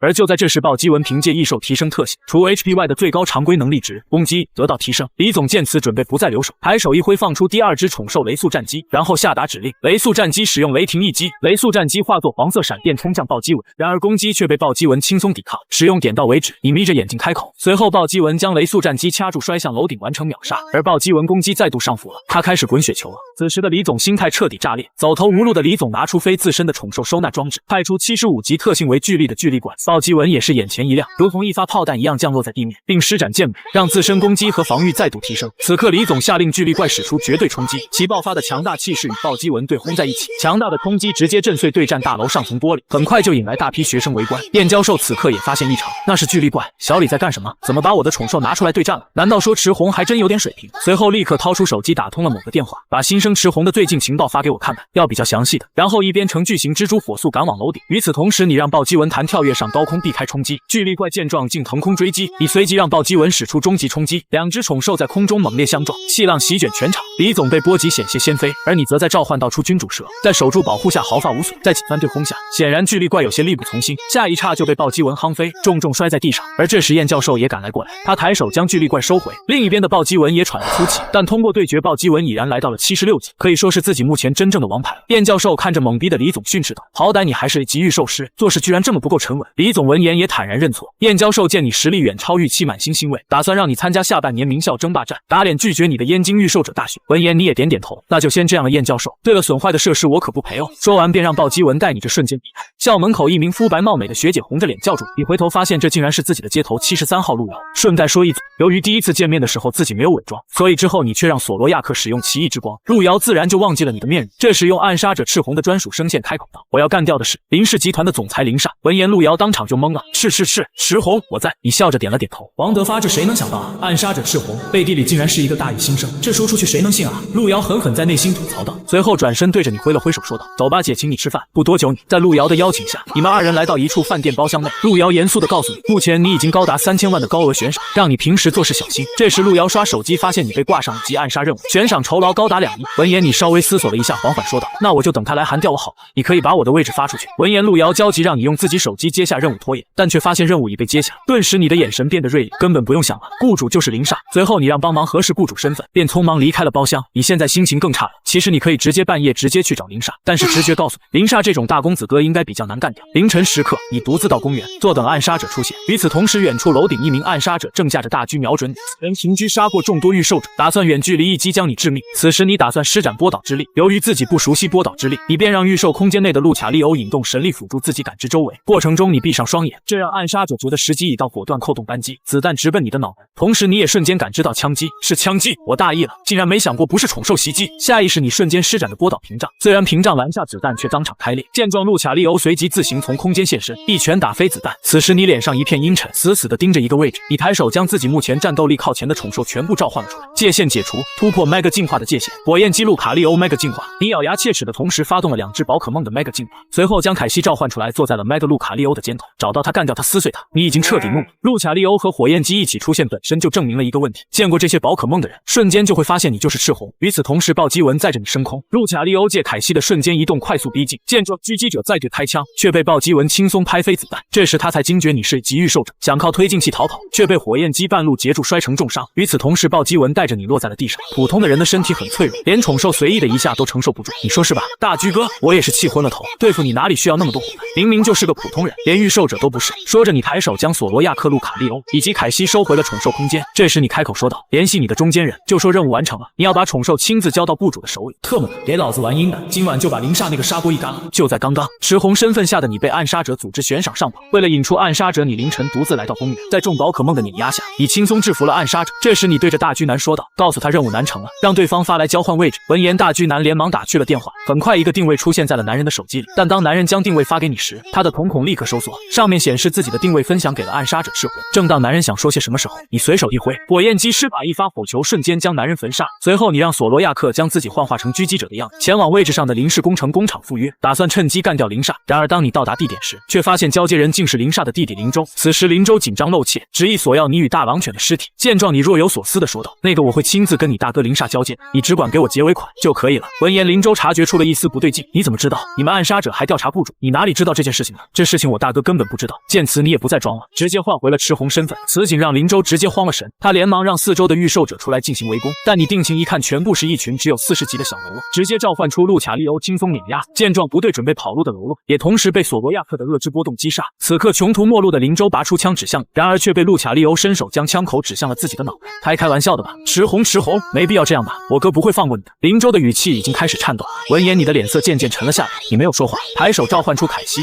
这一瞬，一声枪响炸起，林州用自杀的方式一枪打穿了自己的脑袋。下一刻，你借凯西的瞬间移动撤离现场，躲在巷中。你思索后续，深知林煞必会报复，你想到朝霞即将前往燕京报道，准备自己化身赤红前往，这样赤红与赤红分别出现在2个地方，就不容易让其他人怀疑了。第2天你照常来到学校，不过你却变得异常冷漠，所有的回答都是由喵喵回答，因为这个来打卡上学的你是索罗亚克化身人，而真正的你已经动身前往燕京。不过你冒充上学的事被很快路遥戳破，在乘出租车前往燕京途中，路遥告知你他已接下暗杀林煞的任务，雇主是精灵大人物，且林煞的暗杀任务挂出多年从未有人完成。你认为没有人完成，应该是报酬还是太低。当晚燕京是一处高档酒店，林煞邀请招物共餐，准备借机与招家想拉近关系，但就在这时，林煞的私人手机突然响起。接完电话后，他满脸阴沉，随后他开口道：“我弟弟昨天下半夜嘎在了林家厂房，死因被伪装成自杀。我有情报，虽然很凌乱，但是我敢确定。”林煞咬牙切齿地吐出了一句话：“赤红杀了我弟弟林州，而且赤红就是赤红。”那么简单的推理，那么明显的答案，你们执法者难道没有调查出来吗？闻言，招物坦然承认看出你的身份，但表示没有确凿证据，执法者对此也无可奈何。说完，招物便就离开酒店。随后，招物给朝霞打电话，让其确认你的安危，然后连夜驱车回精灵。与此同时，精灵这边，喵喵和幻化成你的索罗亚克遇上朝霞的视频通话。索罗亚克在朝霞逼问下，情急中却不知如何回答。见状，喵喵顺势圆谎，骗过心疼你安慰的朝霞。而这时，你也已抵达燕京，准备这次干掉林煞。通过路遥发过来的信息，你已经确认好了林煞的行踪。就在这时，一只飞龙从空中飞过，引得下面的行人发出惊叫声。龙系的宠兽啊，也不知道是哪家公子哥，要是能认识下就好了。下一刻，咔嗒一声，你的手中出现了一个宝可梦球，这次解锁的是一只90级的喷火龙，特性猛火，携带道具喷火龙进化10 X。与此同时，林煞也接到暗杀者组织的电话，得知有人接了暗杀自己的任务，断定就是你所为，但他非没躲，反而向执法者报，实则是利用自己在执法者中的人脉，准备想借执法者之手干掉。此刻你伪装成赤红来到林煞所在大厦附近，本想伺机动手，却接到路遥的紧急提醒，得知林煞报案且勾结执法者，路遥劝其跑路，你却决意当夜动手。这时你感知到附近有执法者小队巡逻，随即召唤出制裁角师，利用制裁角师专属执法者的设定，佯装成执法者，成功骗过巡逻的执法者队员，打算趁机混入追查自己的执法者队伍中。这时你谎称自己有赤红的独家情报，并假意追踪。与此同时，第7小队队长熊连见照片里的制裁角师，也毫无怀疑，便亲自带队前往。林煞也收到执法者内线的消息，得知赤红被盯上，当即决定亲自出手，让内线安排少量人手配合，自己则乘雪白大鸟型宠兽直奔定位位置而去。此刻你随制裁角师跑到郊外林场，通过波导之力感知到强敌即将抵达。那名跟来的执法者仍未察觉异常，还想让你拿出线索一起追踪，但这时你邪魅一笑，立刻召唤路卡利欧出手，瞬间让执法者与其42级制裁角师失去了意识，昏死了过去。就在此时，第7小队队长熊连骑着尖角利齿的高大战马现身，同时你也隐约听到空中传来林煞那只大鸟宠兽的鸣叫声。就在刚刚，你为了彻底解决林煞，独自一人来到了燕京市，而且途中你还意外解锁自带 X 进化时的喷火龙，这让你更加有信心解决林煞。此刻你刚刚解决与你同行的执法者，就听见一声声马蹄声传来，你细看来人正是执法者7队队长熊连。这时熊连开口道：“袭击执法者罪加一等。”闻言你也不装了，直接换回了赤红身份。此时熊连掏出手机准备呼叫救援，然而手机瞬间就被路卡利欧使用真气拳毁掉，同时你手中也出现一个红白球。下一刻，砰的一声，一只50级特性逃跑的烈焰马赫然出现。逃跑很应景啊！说着你就骑上烈焰马，准备溜之大吉。但就在这时，一发纯白色的光球直直冲向你。见状，路卡利欧伸出手轻松劈开。你抬头发现来人正是林煞。通过探查受宠信息，你发现其受宠新增风属性，同时你也察觉到对面宠兽等级普遍偏高，也感觉到了一丝压力。此刻林煞开口以加价30%酬劳诱惑熊连联手击杀你。闻言熊连眼前一亮，好，那既然林总那么说了，拿人钱财替人消灾，动手！话落，熊连放出90级黑铁鲁，林煞则放出88级暴雷兽。见状，火焰机从受宠空间冲出，紧接着你令其 Mega 进化，净化光芒散去，强力的火焰攻击直接将暴雷兽撞飞。另一边暴击文也从受宠空间冲出，正面硬汉黑铁鲁。此时火焰机从一旁冲出，一发火焰踢将黑铁鲁踢到空中，紧接着暴击文使用100万吨重拳重创黑铁鲁，瞬间使其失去战力。随后暴击文继续使用剑美，使其物防物攻再次提升。此时你嘲讽对手只有等级高，同步率极差。见此，熊连心生退意，对着林煞说道：“10分钟干不掉赤红的话，我就会撤。如果成功的话，酬劳必须再给我加30%。”闻言，林煞点头默许，下令直接强攻，让顺风鸟发动锋刃，却被路卡利欧的金属鹰轻松挡下。此时你抬起手臂上的钥匙，路卡利欧 Mega 进化，顷刻间路卡利欧完成进化。这时掉线好一会的雷暴兽突然向你进攻，但却被火焰机施展火焰踢拦下。这时你与熊连同时从马中下来，下一刻烈焰马就与熊连的独角马对撞在一起。见状，路卡利欧欲准备直接干掉熊连，然而却被醒过来的黑铁鲁拦下。空中林煞的纯白顺风鸟对着你吐出一道利剑，见此你随手一挥，君主蛇瞬间出现并用手柱抵挡住了攻击。另一边暴击文正在与黑铁鲁较劲，他瞟了一眼你，随后对着黑铁鲁的下盘就是一发下盘踢，黑铁鲁重心不稳，直接被踢翻。下一刻暴击文趁机用终极冲击撞向熊连的独角马，一瞬间独角马就被撞晕昏死过去。熊连此刻也被你一人同步操控5只宝可梦的能力彻底下面，而你因多开界限精神过载，将路卡利欧跟火焰机退回 Mega 修整。见状，林煞与熊连掏出全部底牌，随即召唤出93级钢岩怪、96级独眼龙鹫，看样子这2个就是最后的王牌。接下来全心全意让你们们见识一下我真真正正的权力。话落，你伸手一挥，空间顿时发生扭曲，还在睡觉喷火龙瞬间被你召唤出来。龙，熊莲接连后退了数步，被喷火龙吓得失去了斗志。林煞，你不知道赤红是龙系御兽师吗？我真是被你害惨了。熊莲浑身发抖地说道。然而林煞探查后却发现端倪，不要慌，只是空有龙的外表，并没有龙的气息。闻言，熊莲才逐渐恢复理智。下一刻，他指挥钢岩怪试探攻击，然而攻击只是撞醒了喷火龙，彻底触发了喷火龙的起床气。瞬间，喷火龙气势暴涨。见此，你也意识到喷火龙被激怒，当即举起手中手环进行 Mega 进化。进化后的喷火龙 X 真正拥有了龙属性与龙息。见状的熊莲彻底崩溃，确认你是御龙者。而这时，喷火龙 X 龙之波动瞬秒钢岩怪，破坏死光击伤纯白顺风鸟。随后，龙之斧冲重创独眼龙鹫。林煞见势不妙，当场放弃复仇，想要逃跑。熊莲也准备孤注一掷，指挥剩余宠兽直接向你突袭，然而却被路卡利欧、君主蛇、烈焰马、火焰鸡团护住。此时林中燃起大火中，林煞趁乱驾纯白顺风鸟借浓雾逃跑。你担心其逃去执法局反咬自己是暗杀者，决意不留后患。随后你骑上喷火龙向空中追去，空中喷火龙使出暴风吹散浓雾，以极快速度逼近林煞。与此同时，地面上熊莲绝望下令钢岩怪拼死一战，可钢岩怪因与熊莲亲密度极低，直接临阵脱逃。见状，熊莲直接懵逼了，连忙召唤制裁角师求援并逃跑，但却被路卡利欧用超能力狠狠锁住熊莲。制裁角师能看明白情况，加速向反方向跑路请求支援，但却被火焰鸡瞬移轻松截住。空中一骑喷火龙很快就追上林煞。这时你邪魅一笑，别跑了，林煞，放弃抵抗，争取从轻发落啊！闻言，林煞怒斥道：太可恶了，当初就该亲自动手，直接将你干掉。哼，现在你先想好自己怎么办吧。今天就算你跑到执法者局，我也必赶你。说罢，你令喷火龙一爪重创林煞的纯白顺风鸟。下一刻，顺风鸟带着林煞坠入湖中。你眯起双眼看着湖面，正常情况下这么大的冲击，林煞必将四分五裂。不过为了保险起见，你让喷火龙用火焰漩涡让整个湖面开始沸腾。很快，在湖面的蒸发下，纯白顺风鸟的身体浮出水面，但却不见林煞的身影。见此，你骑喷火龙低空飞行，以波导力探查地面，持续战斗与能力使用，此时也让你流鼻血。不过你却毫不在意。片刻后，你终于锁定目标。为了彻底除掉林煞，你也不顾精神压力，直接开始催动自己的另一个本道具 Z 手环。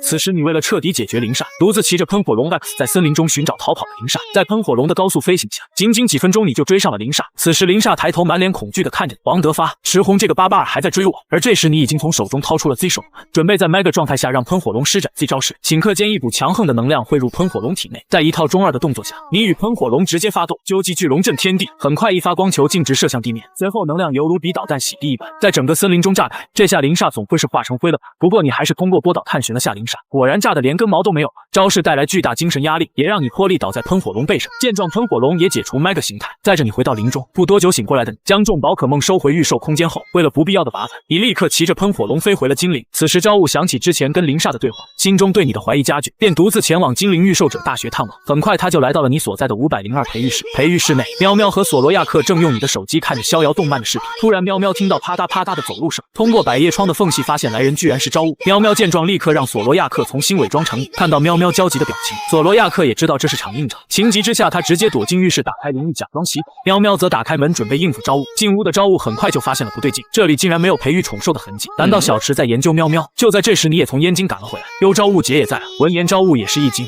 小池，那浴室内洗澡的这个是谁？见状，朝雾一把将浴室门打开，然而发现的却是目光呆滞的大狼犬在洗澡。朝雾当场无语，刚才去哪了？喵喵为什么给你打掩护？闻言，你咧嘴一笑，秒回道：我刚刚去燕京把林煞干掉。对了，朝雾姐，听说你不是她的未婚妻吗？你如果坚持嫁过去的话，说不定可以直接继承林煞的财产了。闻言，朝雾像看智障一样的看着，缓缓说出了一句：我谢谢你。随后几日，你在精灵御兽者大学渐趋平稳，而你打败 A 级学员李总的事迹也传遍全校。此时，你路遥给你发来的短信，他告知你，你干掉林煞的赏金已被其他领取，并发送了今天交易的定位，时间是今天中午11点。闻言，你很是生气，一溜烟的功夫你就来到了定位地点。此时，路遥已在现场等候。路遥判断这些人均为精灵本地御兽者，大概率是来冒领赏金的，且多数为级时令，内心十分紧张，但他还是跟你前往了交易地点，不过却被2名守卫拦住。见此，路遥出示自己中间人账号73号，我真是笑死，知道今天这里的都是什么人吗？你一个73号从哪得来的消息？一名守卫者嘲讽道，但你没有理会而径直往里走。见状，一名守卫欲阻拦，这时路卡利欧瞬间现身，直接重创其中一名守卫。此番操作让另一个守卫直接踢腿跑路，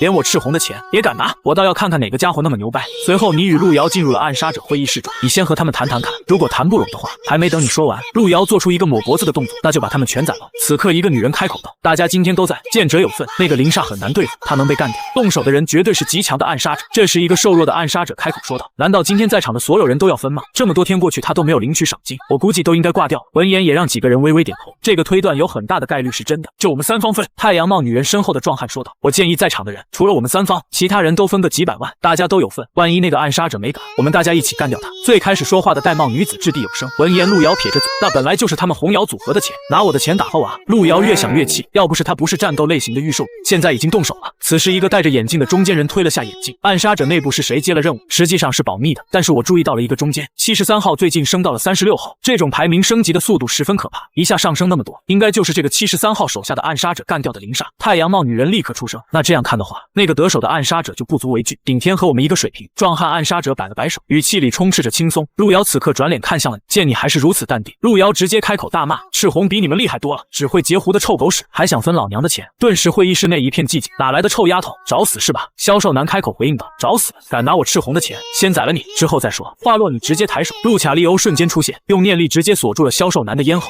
这时销售男突然召唤出宠兽金爪兽，宠兽未完全现身，便快速向路卡利欧冲去。见状，路卡利欧随即甩开金抓兽，以念力将销售男狠狠砸向墙壁。此时你挥手开口道：路卡利欧速战速决。闻言，路卡利欧瞬间突破金爪兽的防御，紧接着快速轰出3拳，顿时金爪兽就有些力不从心。见状，路卡利欧一发波导弹轰出，直接将金爪兽炸出会议室，掉落在外面的街道上。打起来了！两名执法者一人端着一杯咖啡，饶有兴致地看着路上一动不动的利爪兽，瞬间就干掉了。戴着太阳帽的女人满脸震惊，与此同时，所有人心中都明白了一件事，怕是正主找来了。销售男见状连忙慌忙嘴遁求饶，但你没有理会，只是淡淡的下令干掉他。下一刻，路卡利欧一发恶之波动，瞬间就抹去了销售男的脑袋。随即你召唤出凯西，将销售男尸体瞬移至执法局，顿时执法局内一片混乱。由于御兽失已亡，其宠兽空间瞬间崩塌，瞬间出现的4只陷入癫狂状态的宠兽正在疯狂破坏见到的一切。此刻的小楼里，众人全都沉默，但你注意到一个戴卡通面具的小女孩，质问后得知这是销售男的中间人。见此，路遥上前求情，这还是个小孩子，没准是被骗过来，但你却点破能做暗杀中间人绝非普通人。这时小女孩颤抖着声称自己不是御兽者，愿转钱求饶。闻言你也没多说什么，而是掏出 POS 机刷卡后，便带着路遥借凯西瞬移离。见此，剩下的暗杀者才缓缓松口气。然而你们刚离开，小女孩便摘下面具，脸上是浓郁的哥特妆，其身后一只青面獠牙的恶鬼宠兽缓缓凝聚。没人察觉这只高阶宠兽竟一直潜伏在此。不多久，你返回了自己新购买的别墅中，院子内你掏出自己新解锁的精灵球，砰的一声，一只80级携带超进化石的闪光沙奈朵赫然出现。沙奈朵一出现就摸了摸喵喵的头，然后飞也似的扑到了你的怀里，同时你也开启了意念合一，瞬间一滴泪从你眼角滑落。沙奈朵的意念充斥着一句话：我好想大家。或许游戏里陪伴我的宝可梦并不只是单纯的一堆数据而已，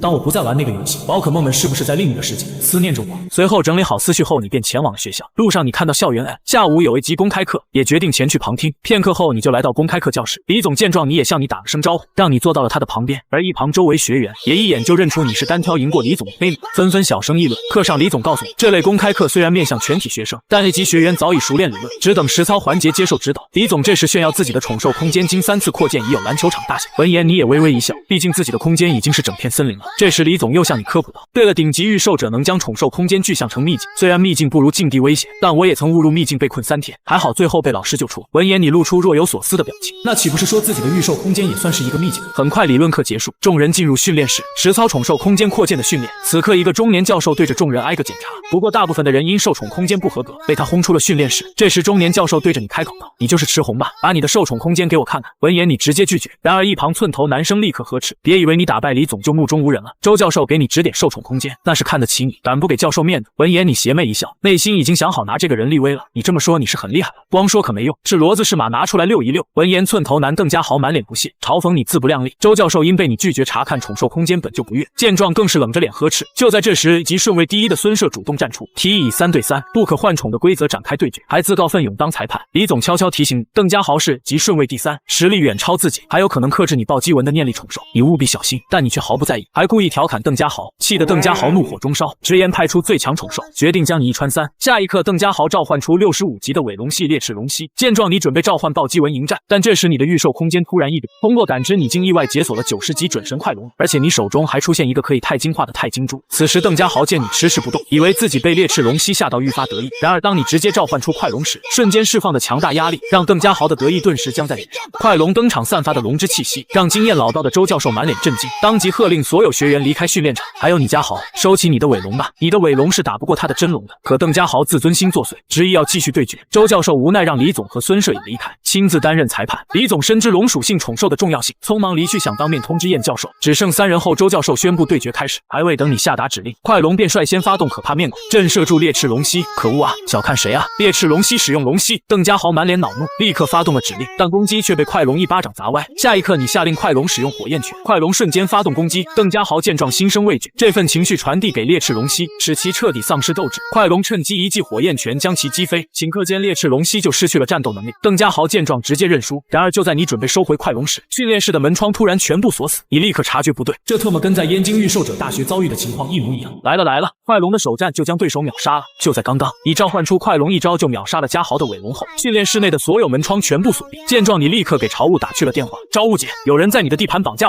我在精灵御兽者大学。说完，你立刻挂掉了电话。这时周教授负手而立说道：别紧张，我没有恶意，池红我认得你，你妈妈以前上过我的课。攀关系，那不好意思，你攀得晚了。燕教授已经用过这一招。闻言，周教授见攀关系无效，直接摊牌不装了。龙在你手里浪费，只有我才能让其发光发热，将快龙转让给我，条件你随意开。闻言，你对此极为愤怒。这周教授与之前基于自己宠兽的凌煞无异，当场你就动了杀心。如果你只是说这个的话，那就没啥好说的了。要跟我打就召唤宠兽吧，不然等下执法者到了，我就不好动真格的。见状，周教授的学生邓家豪连忙劝阻老师，然而反被周教授怒斥：你懂什么？废物，才败了一只就投降。看来这个家豪只是脑子不好，并无歹毒心思。就在你们2人准备剑拔弩时，燕教授及时赶到，他一眼看穿情况，随后冷着脸看向了周教授：年纪越大越不要脸了，你不想体面，要不要我帮你体面一下？这时李总对着你点了点头，示意你已经没事了。那个实际上我没什么事，我已经报案了，执法者应该很快就到了。话音刚落，一道嘹亮的鸣叫声传入众人的耳朵。朝雾骑着一只红色大鸟赫然出现在众人面前，见你安然无恙，朝雾才放下心来。不过他还是呵斥你报假案，随即下令其余执法队归队。此时周教授颜面尽失，黑着脸说道：执法者你不该插手大学内部事，还有你燕青精灵是御兽者大学的东西，不是你一个人说了算的。随后怒气冲冲离去。此时朝雾看向快龙，目光再次一凝，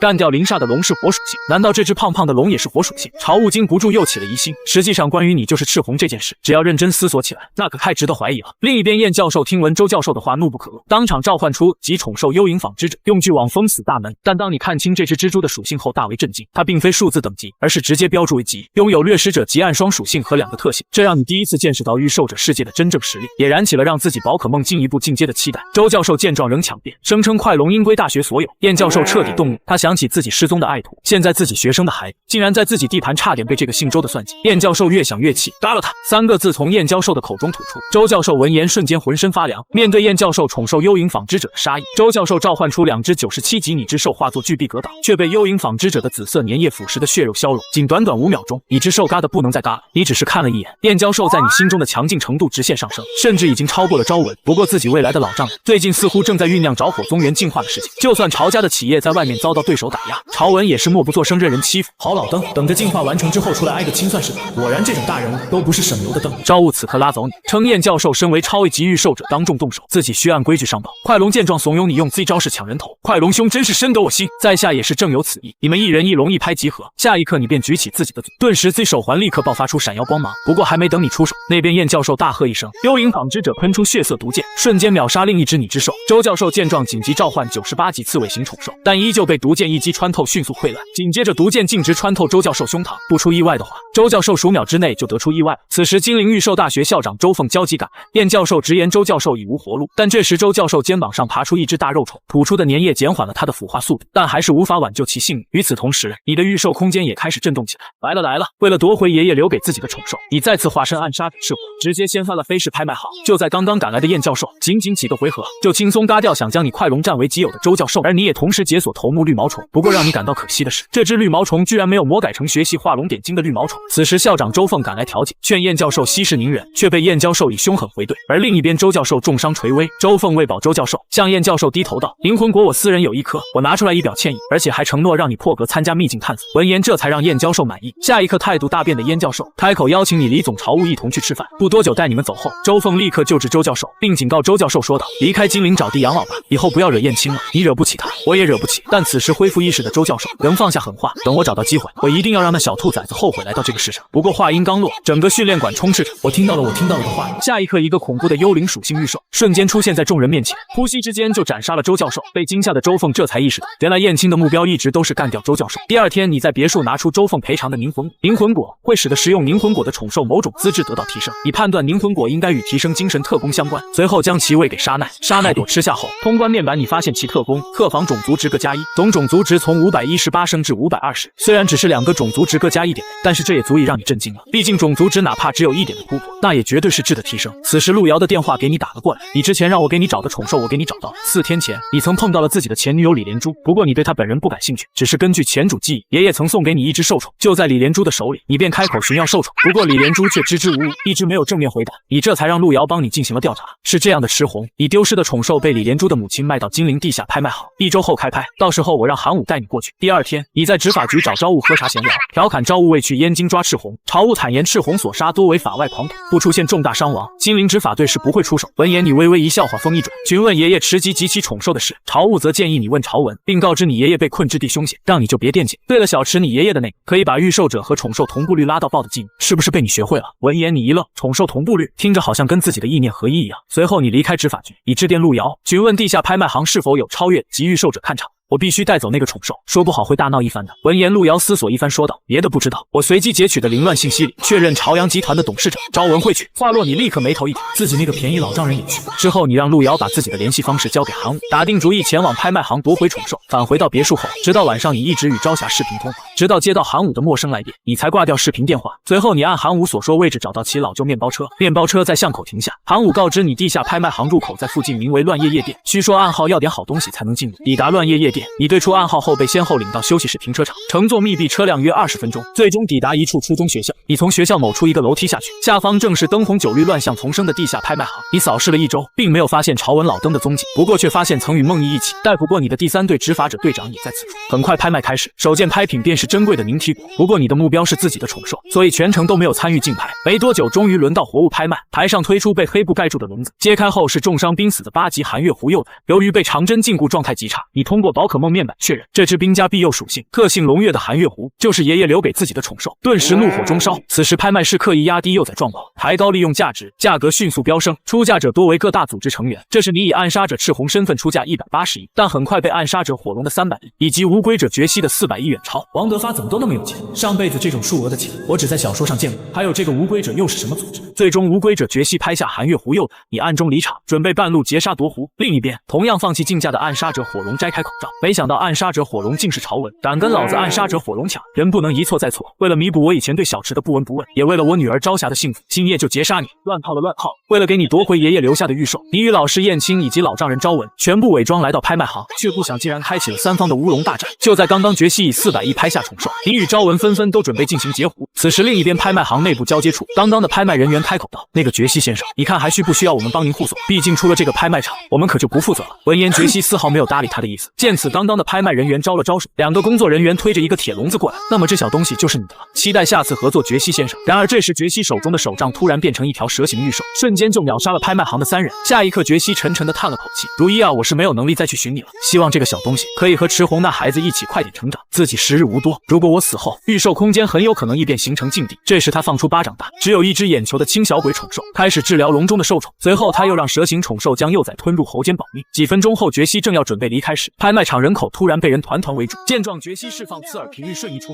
一眼便让围堵者全部七窍流血而亡，唯独留下一个带头的年轻人。很快，一名壮硕女头目赶来，她先是扇了年轻人一巴掌，转而恭敬地向绝息递上幼崽情报和细胞愈合药剂，恳求原谅。绝息定情一看，开口道：“小丫头，我记得你，所以没杀她。你还是懂事的，知道什么时候该做什么事。”话落，绝息接过东西后，瞬间消失在原地。下一刻，他便在无人小路现身，然而却被早已等候的你截住。你语气沙哑，索要幼崽。绝息愣了一下，他察觉出你的声音耳熟，也伪装声音说道：“你在跟我说话，你再说2句我听听。”闻言，你也有些不耐烦了，立刻召唤路卡利欧完成超进化。绝息见此微微一笑，这装模作样的语调和你那傻波一的爹一模一样，不过你却没听清他的话。绝息注视着你的路卡利欧，手杖点击召唤出100级的恶意兽人，按属性武斗加宠兽，特性可增强基础攻击力。你眉头紧锁，你的路卡利欧仅66级，即便 Mega 进化，与对手34级的差距也让战斗异常艰难。另一边，朝文正暗中观察，他凭借你能使用特殊石头为媒介，激发宠兽进化，认出你就是暗杀者赤红。不过身为超1级的朝文毫不担心被发现，甚至做好了三方混战的准备。此时你准备召唤喷火龙，然而却被路卡利欧坚定的眼神阻止。见此，你也弹弹点点头，一人一兽意念合一，即刻进入战斗状态。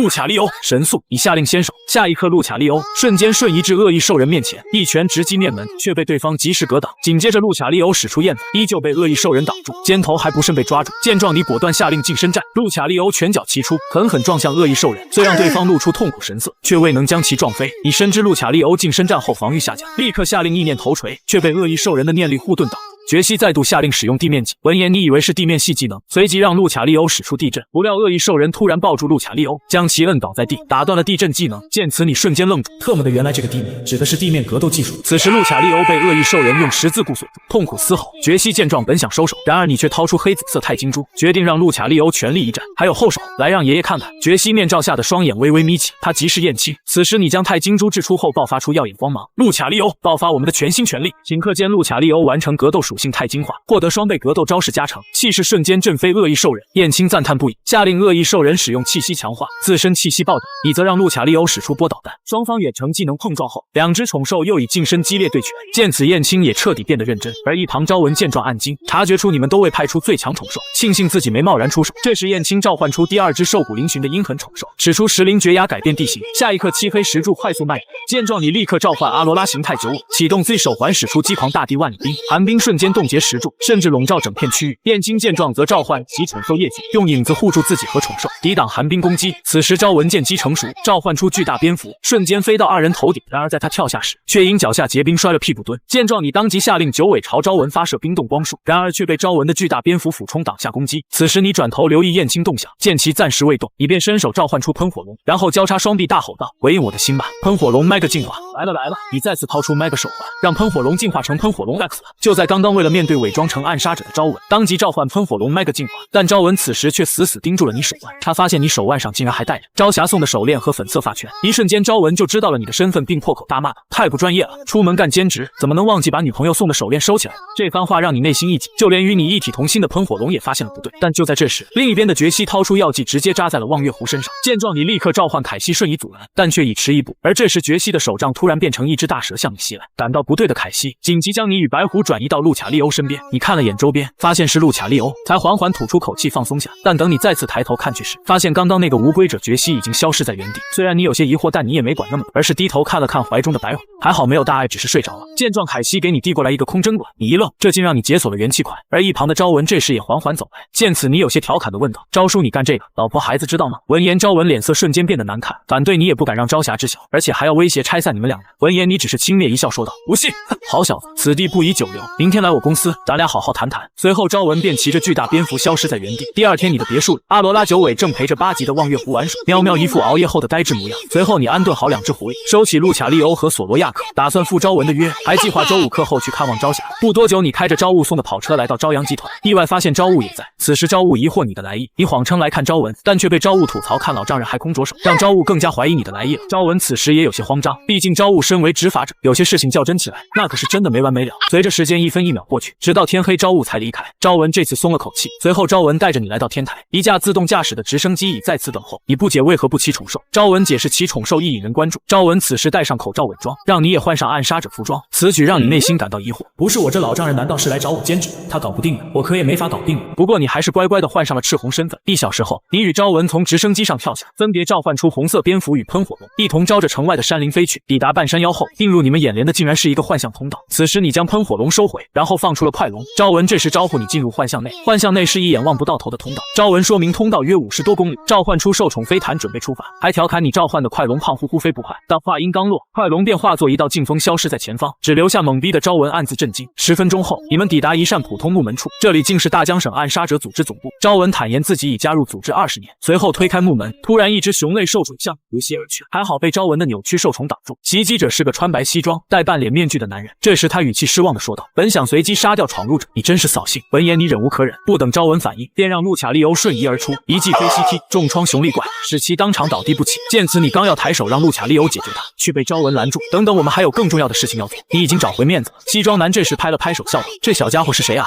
是火荣你儿子吗？”随后他抬手收回熊力怪，便转身离开。这时，一大一小两个戴着面具的女子走了过来，其中一个戴兔子面具的小女孩想借路卡利欧玩耍，却被你冷淡拒绝并收回路卡利欧。另一个穿旗袍的女人则上前致歉刚刚的事。见状，昭文直接开口道：“别说那些没用的了，我要的东西呢？”然而却被女人告知没有。闻言，昭文面容瞬间变了，但旗袍女人没有理会朝文，而是示意你们二人上楼。这次的分配人有点多了，赶紧聊完，赶紧回去吧。昭文闻言叮嘱道：“楼上守卫坐着 S 级强者，若被询问，只需如实回答，无需担心安全。”而你则心中一动，暗自期待能与 S 级强者交手。解锁了，解锁了，你的手持100级宝可梦来了。随后你跟着昭文上楼，抵达会议室门口，昭文提醒你在此需称呼代号赤红。随后众人陆续进入会议室里，守卫坐着的满脸黑雾，声音带少年感预授者，正是昭文所说的 S 级预授者。这时黑雾男开口提及下个月的禁地之旅，询问众人看法。此时一位白发老者开口道：“按惯例由超越 A 级带队，只是这次似乎多了一个小家伙，怎么我不可以带新人吗？”昭文看向他开口问道：“每个人都有一个名额，这是我一开始就定下的，既然现在多了一个，那就多一个吧。”但旗袍女担忧禁地新人过多引发暴虐化连锁反应，首领随即决定亲自带队，强调禁地里各凭本事，禁止内战违者将被毁掉宠兽空间。闻言，白发老者请示后开始预排进入人员，按照规矩，没来的自动放弃。当然，利剑和狂甲有功，他俩排除在外，剩下的就是我带的落日，还有噗噗颜料以及小兔。随后，白发老者说完，看向你不再说话。闻言，你报上名号赤红，那么最后一个就是火龙带来的赤红。但由于火龙最近都没有为组织做贡献，所以我提议火龙必须去暗杀者的地盘，解决一起宠兽暴虐事件才可以。黑雾闻言只是回答一个字口，昭文也无异议，只是转而请求首领给予你种子选手特权，让你挑选特定资源增强实力，其真实目的是希望你尽快超越一级，成为女儿朝霞的依靠。会议进行的比你预想的和谐，那么下个月的事情就那么确定。暗杀者赤红，跟我来。黑雾脸首领开口了。闻言，所有人哗啦一声全部站起身往外走去。这时刚刚的兔子面具女孩主动向你自我介绍，邀你去江南石找自己。闻言，你内心吐槽他执着于自己的路卡利欧，但表面还是礼貌握手。另一边，昭文单独提醒你说道：“我会在通道等你哦，不过此次行动后，你将无法脱离暗杀者组织，毕竟首领是绝不会同意。”此时黑雾首领开口道：“暗杀者赤红，不知道你缺什么？”话落，他随手一挥，你们二人突然被带到一处草原中，此景让你也有些震惊。王德发，这什么情况？怎么一眨眼自己就换了地？不用紧张，这里是我的宠兽空间。黑雾脸笑着说道。此时你才发现，黑雾脸上的雾竟是 A 级宠兽迷之黑雾。褪去黑雾首领是个清秀美少年。首领切入正题，询问你需要什么，而且还看出你刚成预售者不久。宠兽空间竟有不下10只宠兽，正常 A 级预售是最多也就6只预售，拥有10只的你预售空间居然没有爆炸，貌似有什么特殊气息在守护着你。不过他也没有再多说什么，还是正色的问你到底需要什么。我想看一下 S 级预售者的最强宠兽。闻言，首领也露出了疑惑之色，奇怪的要求，行，我答应你，但是最强的不行，我可以给你看陪伴我最久也是 S 级就是了。随后他还额外许诺，禁地之旅中若有你看你的暴虐化宠兽，他会破例出手帮你制服。你瞬间感觉这人能处，怪不得昭文老邓愿意跟着他干。此时首领站起身掸了掸衣服，对着天空吹了声口哨，一道漆黑身影转瞬落在他肩头，竟是一只体型小巧的利爪隼。看着利爪隼，你有些疑惑地问道：“这不就是普通的利爪隼吗？要知道之前跟你对战的李总也有一只，而且比这个大得多。”闻言，首领笑着抚摸利爪隼说道：“宠兽用心培养，能突破桎梏，探查一下它的气息吧。”见此，你也暗中动用能力，下一刻你就被利爪隼的气势惊住，这竟是 S 级利爪隼。与此同时，你的宠兽空间内也解锁了100级努克因。首领似乎也感觉到了什么，对着你义正言辞地说道：“记得我说的，在你自身实力没提上来时，别再往宠兽空间放宠兽。”话音刚落，你就返回到了会议室，而刚刚的首领早已不见。不多久，昭文将你带回朝阳集团之后，禁地之行你要空出半个月，禁地不可控，就算首领带队我也担心。去之前去看看朝霞吧。昭叔，你去处理宠兽暴虐化事件有压力吗？或许我可以帮忙。闻言，昭文笑道：“不用，我好久没活动筋骨了，年轻时很强，现在也不赖。”闻言，你也没有再说什么，那照顾好自己，昭叔回见。说着，你召唤出凯西，瞬移离开了朝阳大厦。第二天，你去预售者大学听燕教授公开课，李总早已为你留座。课后，燕教授让一级预售者留下。与此同时，校门口一位青年正愤愤地要为周教授报仇，不过马上就被周凤校长制止。报仇？凭你这个废物，惹了燕青，你嘎无全尸。大学排名靠的不是周家，是他。解锁了，解锁了，不讲武德的你，这次竟然解锁了99999个红白球。教室内，燕教授对一级学员说道：“各位天赋绝佳，有预售问题尽管问。孙社先来。”这时你凑到李总耳边嘀咕：“不对啊，我不是第一吗？这孙社我能颠飞他，我排第几啊？”李总闻言表情有些诧异：“你也没参加考核啊？我还以为你不在乎虚名。”话落，你尴尬的挠挠头，对我不在乎虚名。随后你一直安安静旁观，看着其他学员请教宠兽同步率、技能学习等问题。燕教授一一细致解答。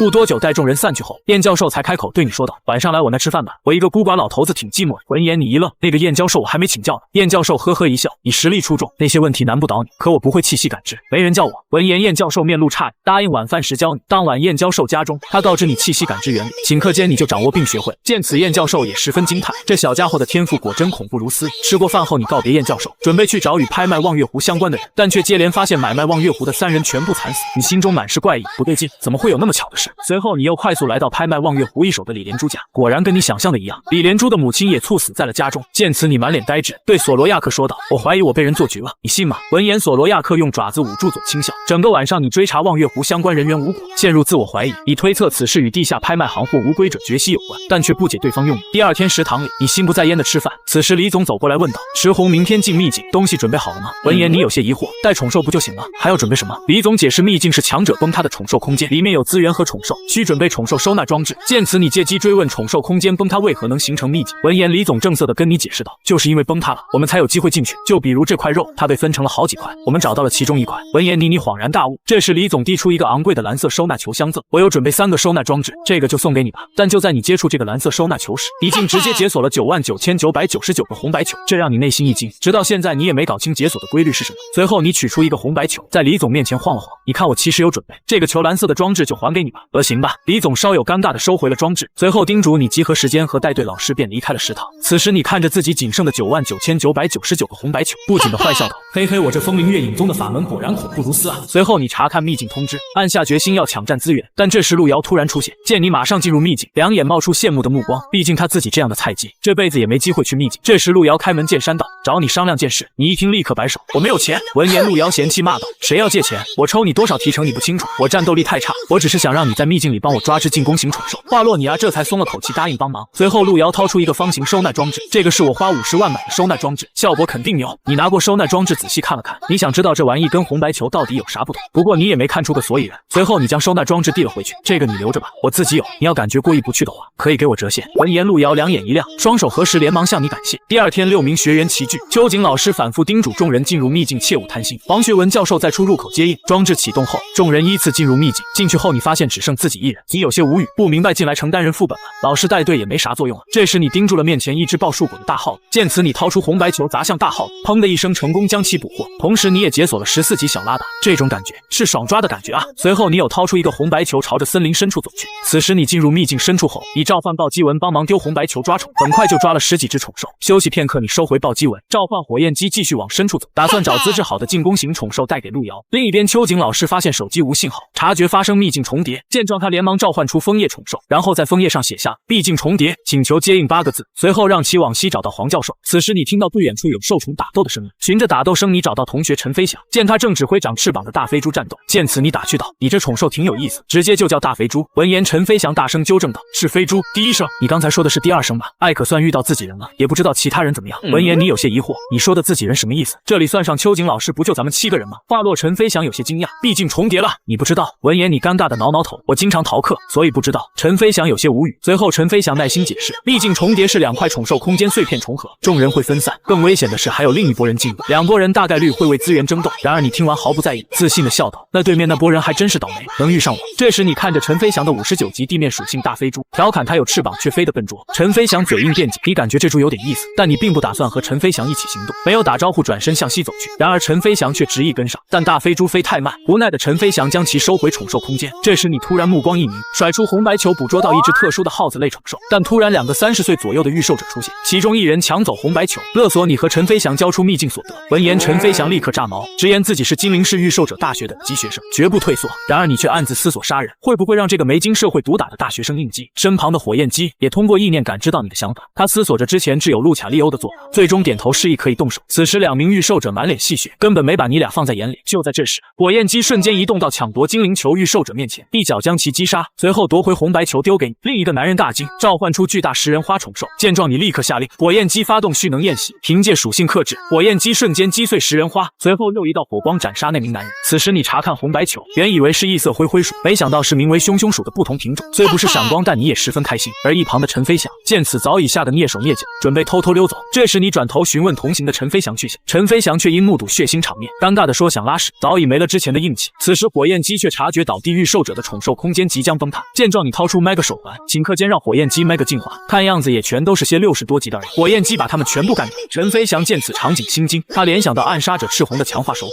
开始怀疑你的身份，试探着问他是否在做兼职。闻言你坦言自己在做宠兽进化相关的兼职，目标是掌握所有宠兽进化奥秘的进化之。陈飞翔对此一头雾水。另一边火焰姬已经轻松解决战斗，你随手一挥将火焰姬收回了御兽空间。然而这时凶凶鼠却自行钻出红白球，他对着远处嗅了嗅，然后伸出一只小小的爪子指向了一个方向，是果实吗？话落你召唤出快龙，骑着他带着凶凶鼠离去，只留陈飞翔满脸羡慕的留在原地。毕竟另一处，秋瑾和黄俊夫躲在暗处，秋瑾的枫叶宠兽被4个御兽者抓走，他虽有一战之力，但忌惮对方疑似超越 A 级的指挥者，又需保护辅助型御兽者黄俊夫，只能忍痛决定离开。但就在二人转身准备逃离时，快龙的吼叫声传来，你趴在龙背上出现，凶凶鼠站在你头顶，嚣张十足。你看着下方的4个人，警告的说道：直言天才地宝能者得之，小辈速速放下机缘，此等机缘你们把握不住。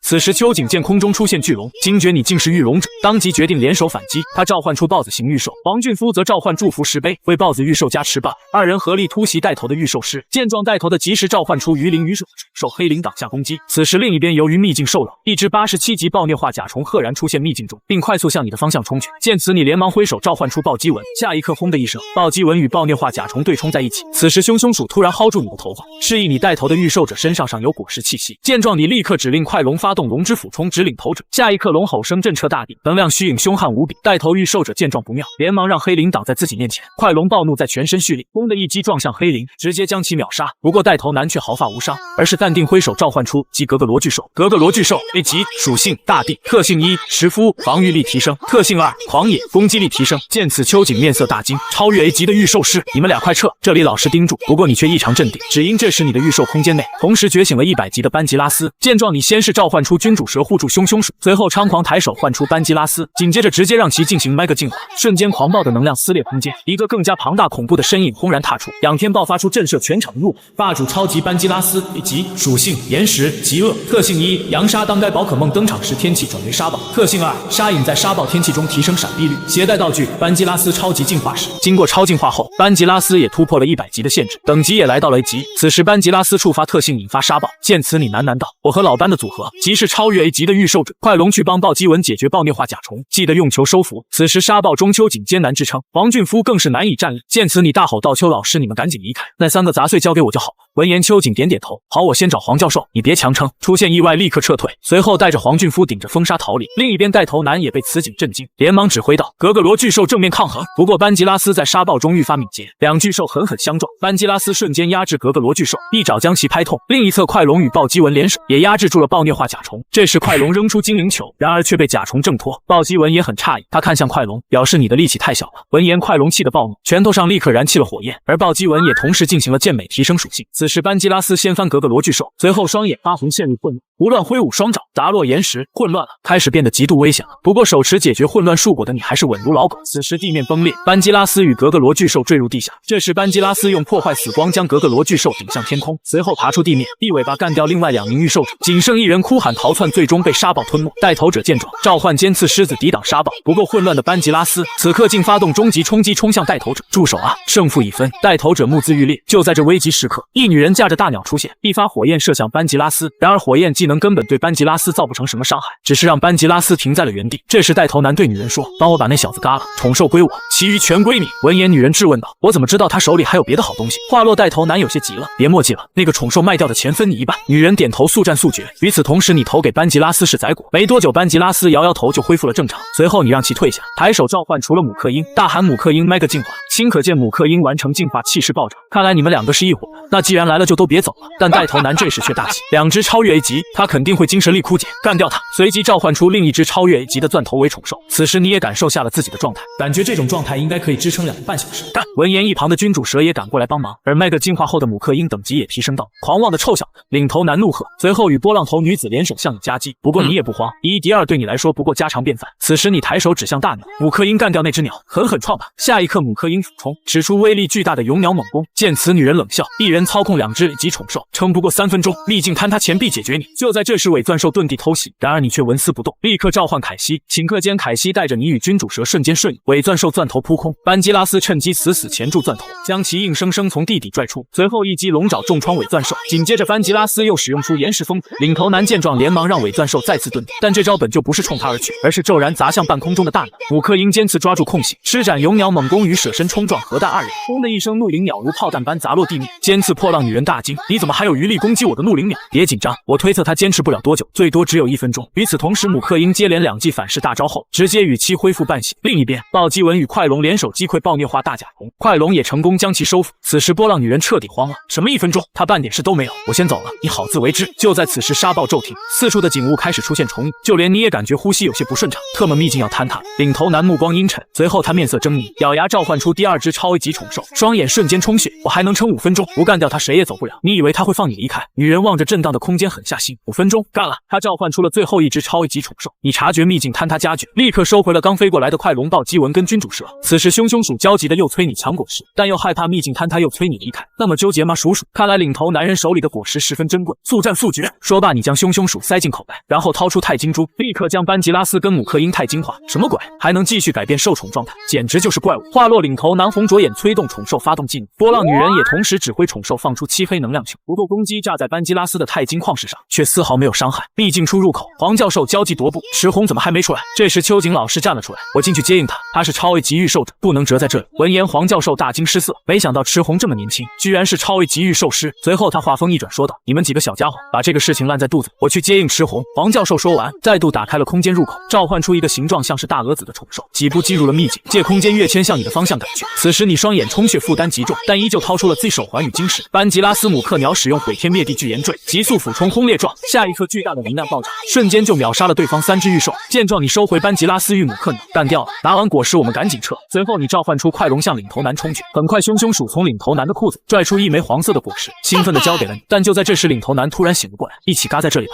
他双手张开，满脸通红，召唤出漆黑粘液锁住了你，无论你让快龙如何攻击，都无法挣脱粘液。就在这时，黄教授突然赶来，此景让黄教授满脸震惊。空间锁，随后不敢怠慢的他立刻用物质转换将你传送了出去，自己却留在了秘境中。这时黄俊夫急忙向你这里跑来，池红，我爷爷呢？你立刻明白了，空间锁现在怕是锁在黄教授身上了。你回头看了一眼入口，波动正在消失。见状，你狠狠推开黄俊夫，再度冲进秘境。然而空间内已经支离破碎，连移动都做不到。就在你焦急之际，整片碎裂的空间中，一双眼睛忽然出现。池红，你这次太莽撞了！一道沉稳威严的声音直接在你的心中出现。你认得这个眼睛跟声音？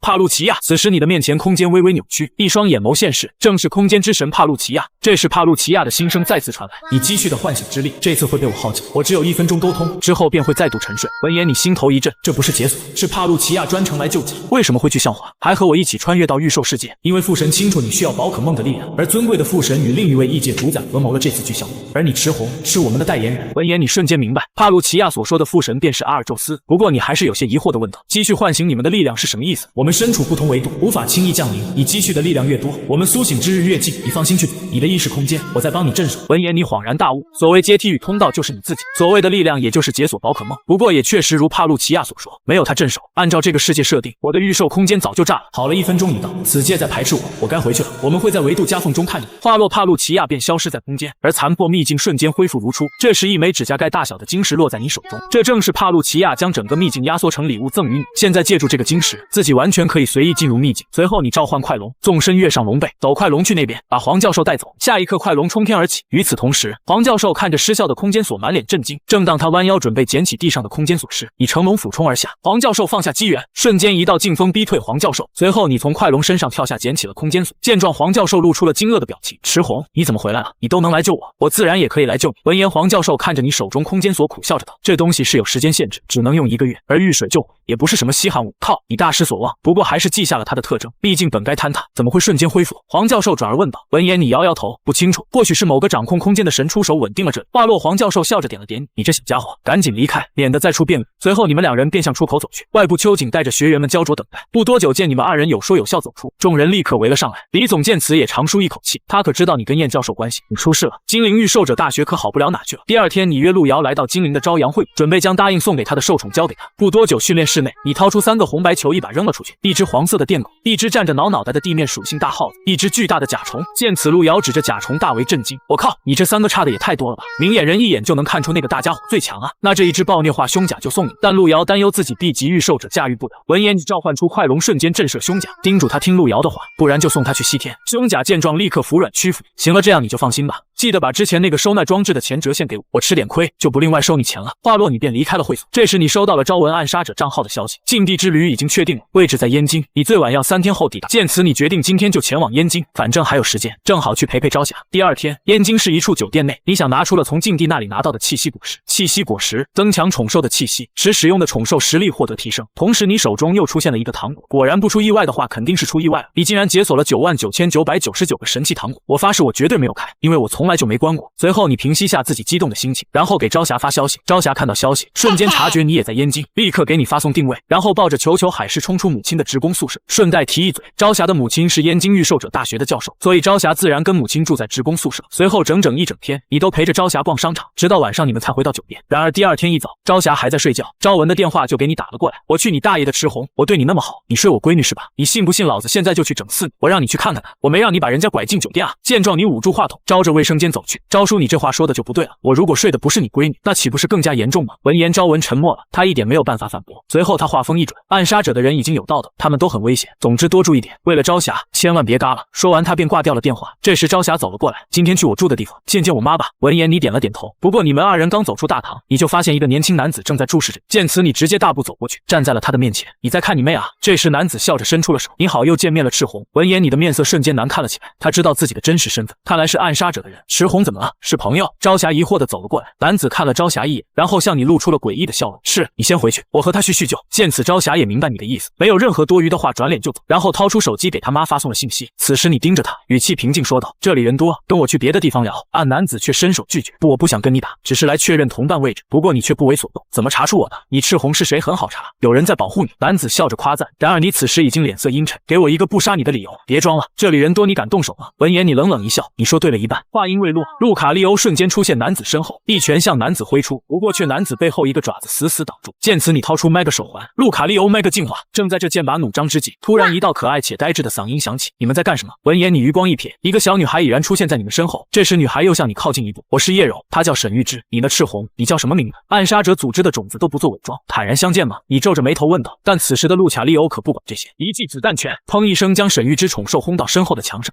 所以路卡利欧这么猛，是因为他在受宠空间狂炫神奇果实。此时路卡利欧已经来到了96级。就在这时，穿着旗袍的女子走了过来，说道：她解释没人调查你，只是大家的信息都是公开的。这个女人你也认识，正是暗杀者落日。你没有吭声，而是拨通朝文电话，得知是朝文把自己的公开信息发给了首领。我干，这是什么意思？都摊开了还叫什么暗杀者？你见到首领，他会跟你解释的。朝霞那边我会打掩护。说完，朝文便挂了电话。这时落日将你们3人叫过来，小声说道：首领在某个地方等我们，燕京不是我们的地盘，不要声张，这里的暗杀者不算同伴，跟我来。话落，你随手一挥，先将路卡利欧收回了受宠空间。不过此刻的宠兽空间里到处都是糖，除了老喷还在睡觉，其余宝可梦都吃到裤嗓子眼。不过姆克英和班基拉斯对糖一点兴趣也没有，似乎只要到达100级就会对神奇糖果失去兴趣。没多久，在落日的带领下，你们来到一处民宿，见到了首领。首领正敷着面膜，状态非常之惬意，就在这等着。禁地的缝隙将会出现在这里，缝隙出现的时间就只有30秒，你们不要离开这里太远，免得跟不上我的节奏。闻言，你们4人全部微微点了点头。还有一件事，我需要你们4个没有利益关系也可以互相信任。闻言，沈玉芝有些不解，这是不可能的吧？首领毕竟是干这个工作，最坚实的关系绝对是利益关系才对。同时你也是这么认为，你这话很对，不过在我这里不适用，而且我也不是在跟你们商量，所以我再强调一次，你们的任何行为我都不过问，但是禁止你们4个互相伤害、互相谋害。如果真的有信心瞒着我做的话，可以试试看。闻言，你微微皱眉，这个首领明明是暗杀者，居然还想着培养出一个团队。随后一段时间，首领依旧躺在床上静静敷着面膜，而你们4人则开始打扑克消磨时间。但就在这时，一道清脆的响声出现，正在打盹的首领猛地起身，抬手召唤出一只浑身披甲的人形宠兽。5人的面前，空间裂开了一个缝隙，这宠兽直接伸出一双铁爪，插进缝隙内。随着一声低吼，这道缝隙被他硬生生扯开。通过这个扯开的巨大口，可以看见另一面一片荒凉，是个戈壁滩一样的地界。走！这时首领一挥手，直接跳了进去。见状，你将手里的牌全部甩在沈玉芝的身上，然后也跳了进去。哼，你运气真好，我那么多炸弹炸不死你。沈玉芝满脸可惜，不过在落日的催促下也跳了进去。进入禁地后，与秘境不同，整个空间都充斥着危险的气息。此时3人纷纷戴上自己的伪装面具，你也摇身一变换上了自己的行头。这时首领召唤出黑雾遮脸，随后提醒你道：这里气息虽然不够浓郁，不过还是足以要了你们的命。话音刚落，整个禁地开始扭曲冲动，下一刻一只大手直接将首领拉入虚空中。我去，什么情况？说着你挥手召唤出路卡利欧。没事，首领还在附近。空间震动了。落日说着，抬手召唤出100级破坏者蝗虫。就在这时，荒芜地面裂开，一只巨大的100级暴虐化赤地蠕虫钻出，同时叶柔与沈玉芝也召唤出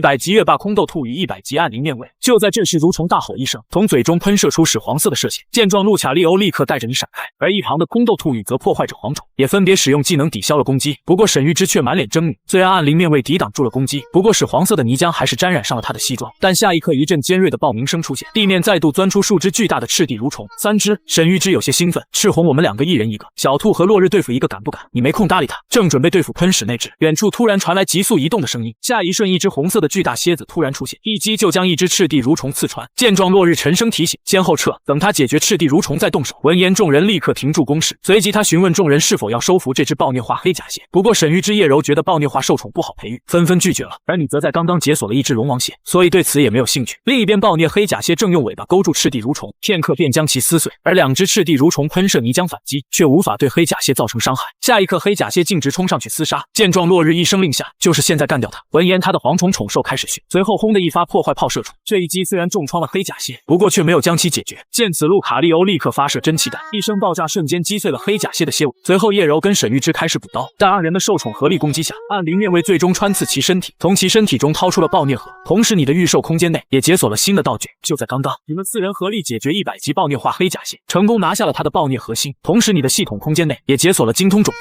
看来这个暴虐核心跟精通种子一样，也就是提升宠兽技能作用，所以你对其丝毫提不起兴趣。不过，其余3人却为此争得不可开交。见此，你也有些无语，你们等一等，要不然你们直接剪刀石头不分胜负吧。闻言，小兔面具下的双眸一亮，赤红，你真是个天才。闻言，落日2人也同意。随后，在一番激烈的石头剪刀布下，最终落日获得暴虐核心。之后，你们4人小队继续深入境内。本以为接下来是危机四伏，但大半天过去，除了几只发狂的赤地蠕虫外，别无他物。这让急躁的叶柔直呼无聊。但此时你却敏锐地察觉到了异常，境地的物种生态太单一了，仿佛蠕虫只是某种底层的存在。不多久，你们众人发现了一座破败的土墙谷村落。为了方便高空探路，你果断召唤出喷火龙。这一举动直接震惊了沈玉之。赤红，你竟然是御龙者，不过你却没空回应沈玉之。随后你骑上龙背腾空而起，不过你在盘旋2圈后，只见到村内一片死气沉沉，根本没有任何生机。见此，你们4人稍微放松了警惕，正准备休整时，突然整个村庄开始震动起来，一股令人头皮发麻的狂暴气息如泰山压顶般席卷而下。半空中，一只生有巨大蝙蝠肉翅、浑身白毛的强壮人形怪物悄然浮现，它冷冷地俯视着地面3人。暴虐化医疗恶怪1级，属性空中血，特性1暴虐化，特性235成群，一旦需要进食，则会呼叫3至5个同伴共同进行。1级，你瞳孔一缩，这对于下面那3个小伙伴来说，多少有点超纲了。见此，你在空中猛然伸出右手，喷火龙麦个进化，伴随着阵阵夯沉的龙，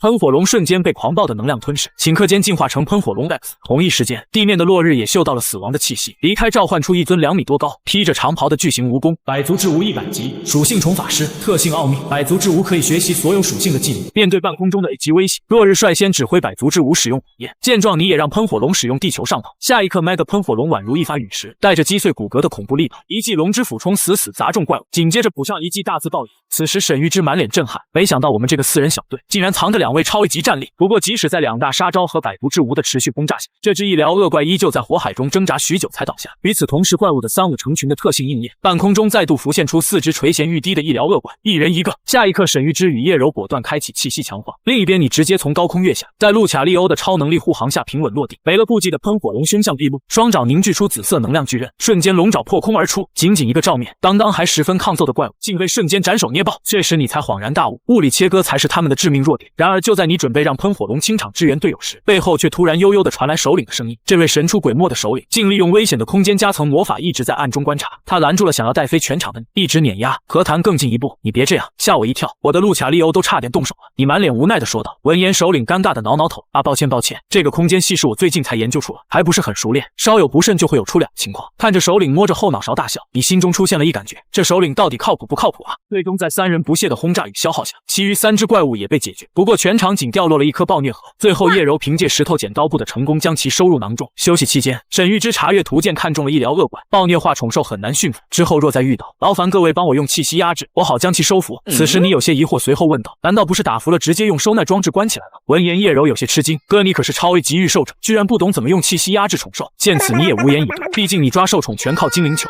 休整后你们4人继续探索，这时果实亲和的凶凶鼠突然从你你口袋中钻出。他仔细嗅探一番后，兴奋地指向一个方位：“我去有机缘。”下一刻，你果断召唤喷火龙。叶柔见此也跳了上去：“哥，你烧我一个！”一旁落日与沈玉之也骑乘大蝗虫紧随其后。不久，凶凶鼠指向下方：“哥，下面有村子，还有炊烟，竟地里竟然有人类居住。”叶柔俯瞰下方，满脸震惊。众人降落后，落日却感到些许不对劲，这不可能，境地气息极度不稳定，御兽者待久了都会被腐蚀心智变得暴力，怎么可能有活人定居？这番话让你心头一紧，毕竟自己的家人已被困在境地多时，如果真会侵蚀心智，恐怕处境堪忧。随后在沈玉之的提议下，你们向村庄前行，途中发现的篝火灰烬与动物骸骨确实印证了人类的活动痕迹。就在这时，叶柔停下脚步，指向前方，那是什么？只见前方赫然立着一座由未知生物骨骼与砖石粗糙堆砌的宽大石台。此时沈玉之走向石台前，不过眼前的一幕却让他浑身颤抖起来。此时沈玉之走了过去，跳上了这个台子，看了看，说道：“有残留的人骨。”闻言，落日语气有些疑惑：“难道说破这个地方的确有人存在，不过没有受到暴虐化宠兽的影响吗？”此时你也走到祭坛，仔细端倪一番，提醒道：“这确定不是一些高智慧为群体一起生活的暴虐化宠兽吗？”闻言，三人再次陷入沉思。不过三人也没多合计，如果是暴虐化宠兽，大不了直接炸了。话落，你们四人继续向深处走去。不过当你们靠近村子时，大脑突发剧痛，精神深处连接的纬度夹缝中，数尊拥有神性的宝可梦虚影睁开了眼。来得那么快，遇到象性一致的家伙，一尊酷似凤凰的华贵身影响起，可是池红积攒的力量还不足以支撑他来作战。另一侧，一个漂浮在半空，双手抱胸的身影平静开口。此时，一个小家伙也开口道：“他运气真好啊，那么早就可以出去看新世界了吗？不如我把他再次封住，我出去看看被胡怕怕。”闻言，王座上的庞大身影沉稳下令：“你出去，池红的精神力就更加支撑不住，暂时还不急，这是池红必须经受的磨练。与此同时，你强忍下这阵突如其来的头脑风暴，在沈玉之的搀扶下重新站稳。随后，你们几人穿过高达3米的无门石墙，内部是一座房屋稀疏的荒凉石头城。刚一入城，你手中的凶凶鼠便彻底发狂，拼命指向城内深处。他的异状让众人立刻意识到，前方绝对藏着传说级别的极品果实。然而就在这时，一名满眼单纯的小男孩突然出现你们面前，他没有说话，而是眼神示意你们跟他走。随后，你们四人与其进入一个石屋中，刚一关上门，男孩便满脸惊恐的低声哀求，催促你们赶紧逃命，直呼此地极度危险。不过在顶级宝物的诱惑与队伍强大的武力底气面前，这番警告显得苍白无力。此时急于寻宝的落日刚要出门，小男孩拼命拉住落日的衣角哀求：“别去，有人危险！”闻言，沈玉之推开男孩的手，眼神中透出一抹身为暗杀者的冷冽压抑。小弟弟，如果是人的话，我们4个才是这里最危险的人。离开石屋后，在凶凶鼠的指引下，你们4人来到一片异常松软的泥地。泥地中央的一根纤细柳枝上，缀着一枚墨绿色的奇异果实。这里的空气透着令人不安的气息，连天空都泛着诡异的淡绿。这么简单就找到了，落日觉得事有蹊跷。然而沈玉之却不管不顾，冲上前一把摘下果，柳枝瞬间枯竭干瘪。随后他一气扫描后，激动大喊：“未识别，这绝对是首例发现！”不过他还是将果子递给了你。赤红大哥，东西归你，我只求上资料库时，署名发现者能把我沈玉之也带上。闻言，你有些无语，你没有理会沈玉之，而是拿起果实端倪起来。暴虐化果实有50%几率让宠兽多出一个特性，的确是个不得了的东西。随后你将果实收入背包。听到这话，落日和叶柔眼中也爆发出强烈的占有欲。不过慑于首领定下的规矩，两人最终按捺住了动手的念头。半个小时后，你们4人刚退回巷口，就在这时，你的波导之力猛然察觉异常。几乎同时，作为专业暗杀者的沈玉之和叶柔也察觉出了不对劲，外面整整有12个人，没招了，躲藏也没用，直接出去。下一刻，落日唤出长袍蜈蚣，然而当冲出去时，你们全愣住了。这短短的一会，竟然凭空冒出的12个人。只见几人目光呆滞，宛如提线木偶般在原地漫无目的的游荡。此景让你眉头紧锁，这特么给我干恐怖副本来了。下一刻，12名神情木然的御兽者齐齐转头，体内爆发出强悍的灵力波动。轰然之间，12只形态各异、凶残至极的暴虐化宠兽现身，将你们4人死死包围。面对这种阵仗，仅有 A 级实力的沈玉之果断退守。不过你却毫不慌乱，冷静地做出战术部署。跑是跑不掉了，我和落日都已经超越了1级，你们2个只要负责拖住，剩下交给我们全部干掉。路卡利欧，喷火龙，准备动手。说着，你抬手，2只气场强大的宝可梦轰然落地。一旁的落日满眼不可思议，你竟然已经能同时御使1只超 A 级和1只 A 级进行战斗了。话音未落，12只暴虐化宠兽已如饿狼般扑来。见此，你掏出手镯，喷火龙 Mega 进化，路卡利欧 Mega 进化。顷刻间，2只宝可梦在能量簇拥下形态骤变，强悍的威压瞬间震慑全场。龙之波动，你顶着精神压力下达指令。下一刻，2道7飞的巨龙能量咆哮而出，摧枯拉朽般瞬间贯穿战场，直接秒杀4只暴虐化宠兽，将远处的石屋轰成废墟。侧翼战场同样激烈，叶柔的空斗突使出，斗空崩裂拳隔空轰碎了敌人的头颅。落日的蜈蚣则火力全开，死死压制敌群。但落日深知局势紧迫，赤红，我们要加快速度，其余的宠兽快撑不住了。然而就在众人准备一鼓作气时，一股令人窒息的恐怖气息从天而降。只见半空中赫然出现一只体型庞大、燃烧着森森鬼火的骸骨巨鸟。暴虐化邪炎古鸟 S 级，属性至邪，极暗，特性一邪炎，靠近邪炎古鸟的身体就会被邪炎灼伤。特性2，古鸟的奴仆，被邪炎古鸟击杀的生物将会成为它的奴仆。特性3，暴虐化。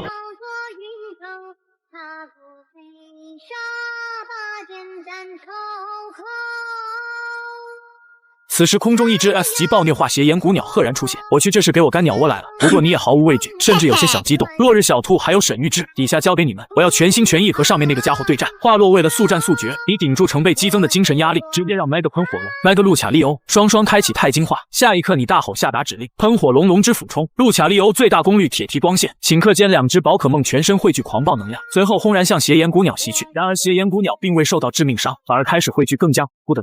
见状，赤红你果断掏出 Z 水晶鱼手环，喷火龙究极巨龙震天地，路卡利欧超绝螺旋连击，下一刻毁天灭地的 Z 招式再次轰中古鸟，这一击也彻底抽干了你的精神力，直接让你痛苦的单膝跪地。此时隐藏在暗处观战的首领本想现身救场，但隐匿在维度夹缝中的帕路奇亚为了让你得到完全的历练，直接动用空间之力将首领关了禁闭，无关紧要的小朋友就暂时关起来好了。Z 招式过后，邪炎古鸟的气势明显弱了许多，不过喷火龙与路卡利欧已经达到极限，纷纷退了钛金化状态。此时沈玉芝立刻蹲在你的身边，首领呢？赤红已经尽力了，他精神力怕是要枯竭了。就在这时，一道声音在维度夹缝里传出：赤红，看来你的精神力还得需要进修。下一刻，蒂亚卢卡的身影浮现在你精神空间中，随后你只感觉一番天旋地转，不过紧接着你身体与精神状态竟瞬间被强行恢复到了1个小时前的全盛时期。此时你重新站起，从容收回2只力竭的宝可梦，我将比你还血，比你还恶。话落，你猛然甩出新的精灵球，下一刻天地瞬间失色，一只散发着黑红光芒的巨鸟破空而出，就连落日与夜忍也被这股纯粹的邪恶威压震得浑身发抖。此时加勒尔火焰鸟携带着令人胆寒的邪恶气场急转直下，落日和沈玉芝被吓得落荒而逃。然而这只传说宝可梦却轻易地扑进你的怀中，不过御史传说中的宝可梦也让你的精神力瞬间被榨干，头痛欲裂。与此同时，周围的暴虐化宠兽群起而攻，但加勒尔火焰鸟只是张开双翅，一声嘶鸣，恐怖的邪恶气息犹如烈火，瞬间将所有来犯之敌连同灵魂一起烧成白灰。唯独 S 级暴虐化宠兽邪炎古鸟毫无惧意，挥动骨翅释放鬼火，竟主动向火焰鸟发起攻击。火焰鸟，我们干翻它！使用暗影球。下一刻，数颗暗影球如炮弹般轰出，仅此一击便让邪炎古鸟火焰消散大半，惨叫着坠向地面。此时你虚弱的连路都走不动，只能招手换来沈玉芝。随后你递出一颗红白球，用这个砸那个鸟，成功了就捡回来给我。闻言，沈玉芝硬着头皮扔出球，然而红白球仅晃动了一下，邪炎古鸟便怒吼着破球而出。见收服失败，让你也动了真火，火焰鸟使用怒火中烧，感应到你的情绪，加勒尔火焰鸟爆发出更具毁灭性的气场，直接将刚冒头的邪炎古鸟炸飞。这致命一击让邪炎古鸟彻底瘫倒在地，几近化为飞灰。火焰鸟带我过去。闻言，火焰鸟抓住你，飞到濒死的邪炎古鸟上方，随后你冷冷地抛下一颗治愈球，这下还不被收服，那你就真的去嘎吧。随后治愈球滚动几下后，邪炎古鸟成功被你收服。远处的落日见你这简单粗暴的物理收服法，大受震撼，暗自发誓定也要追上你的步伐。另一边，你掏出精灵球将火焰鸟收了回去。见此，你轻舒一口气，加勒尔火焰鸟并没有回到纬度夹缝中去，自己成功让一只传说中的宝可梦出现在了这个世界。这时你的精神力彻底见底，瞬间瘫倒在地，同时见识到他堪比 S 级的实力。沈玉芝和叶柔彻底叹服，当即表态以后要死心塌地跟着你混。不过为了让你恢复，落日还是带领众人找到一间无人的石屋休整。不多久，饱受精神枯竭折磨的你急切地询问落日是否有提升精神力的方法。闻言，落日摘下面具，还没说过我的名字呢，我叫骆东君，出去之后来龙虎山找我，给你个机会当道士。我们道士是有独特的提升精神力的办，不过能不能收你，要看山上的人能不能同意，也就是看你的慧根。1个小时后，你的精神力彻底恢复过来。此时骆东君问道：那个果实是不是可以让宠兽获得一个特性？你看了他一眼也不避讳，直言道：有5成的概率使宠兽获得暴虐化特性，毕竟你也无所谓，因为你刚刚发现系统内解锁了特性膏药 EX，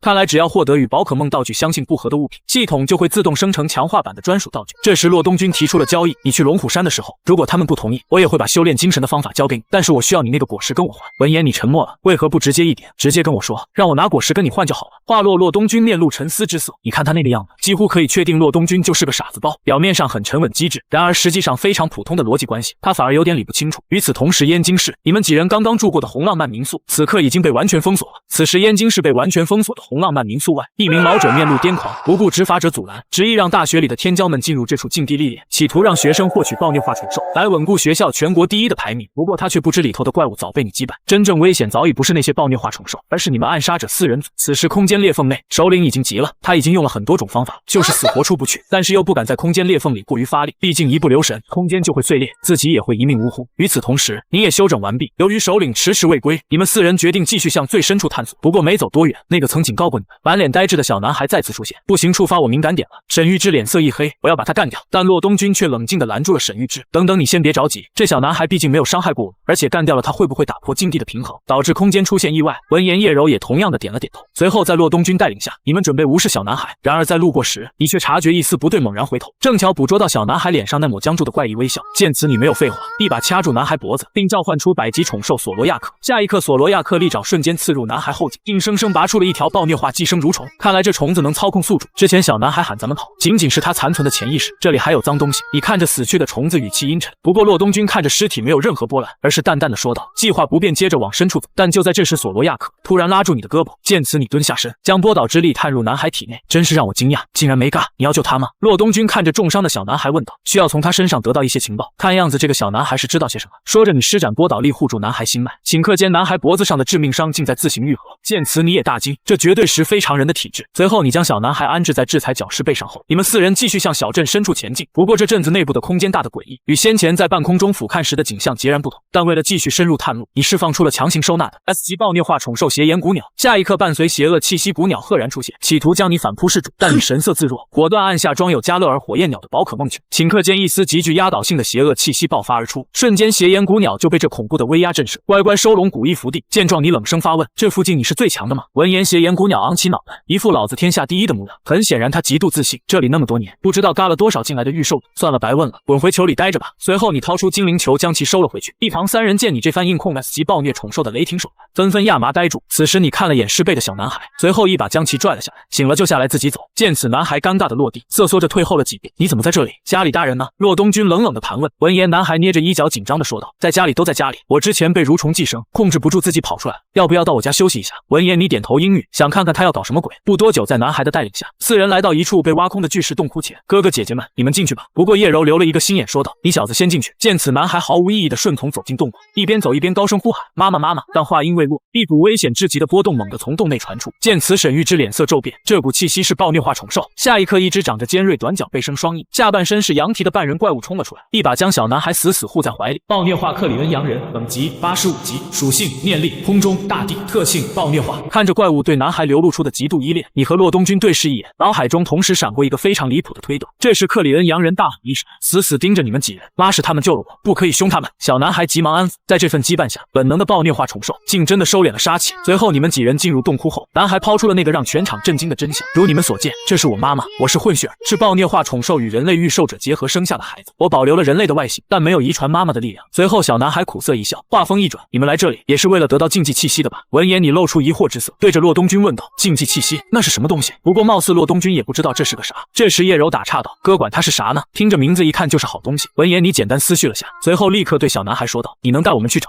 但我希望你们谁能收服我妈妈，带我们离开这个地狱一样的地方，求你们了。小男孩咬紧牙关郑重地说道。狂热的沈玉之立刻一口答应：没问题，我家里地方大得很，养你们娘俩绝对可以。这时骆东君白了一眼沈玉之，然后沉声示意男孩带路，但小男孩却摇了摇头：不用找，我母亲这一族每个月都会聚集进行一次祈神活动，那时禁忌就会降临，这是获得禁忌气息的契机。这句话瞬间让你们想起来村外那些诡异的石器祭坛。此时禁地洞窟内，小男孩估算距离禁忌之日还有3-5天。闻言骆东君征询众人去留，不过下一刻3人全部默契地向你看去。见此你果断拍板：趁这时间四处转转，顺便帮沈玉之抓只暴虐化宠兽。与此同时，禁地入口外，燕京御兽者大学的师生正在集结，蔡教授正准备强行撑开入口。人群中，周梅教授看着女儿朝霞的退缩之意，淡然问道：怕了还是不甘心你男朋友赤红实力比你强？闻言，朝霞理直气壮的摆烂：我什么东西啊？我不甘心，我资质平平，我有咱家的财力和赤红的实力，我干嘛要努力？这时自视甚高的学生徐山凑来献殷勤，自告奋勇要保护朝霞，并顺嘴贬低了你。见此，朝霞瞬间翻脸：我用不着你保护，离我远点，我男朋友脾气差，惹他不高兴你要倒霉的。呵呵，我知道他。徐山语气里充斥着不屑，连燕京市御兽者大学都考不进，能是什么有未来的？闻言，朝霞没搭理他，挽着自己母亲的胳膊就要走。其实周梅在得知此次是6名学生舞蹈师带队进营，就放弃让朝霞加入了，毕竟这种操作极易引发禁地的暴虐化连锁反应。随后母女俩前脚刚走，蔡教授便强行开启入口，徐山等6人得意洋洋地踏入，这一进直接引爆了禁地内的暴虐化。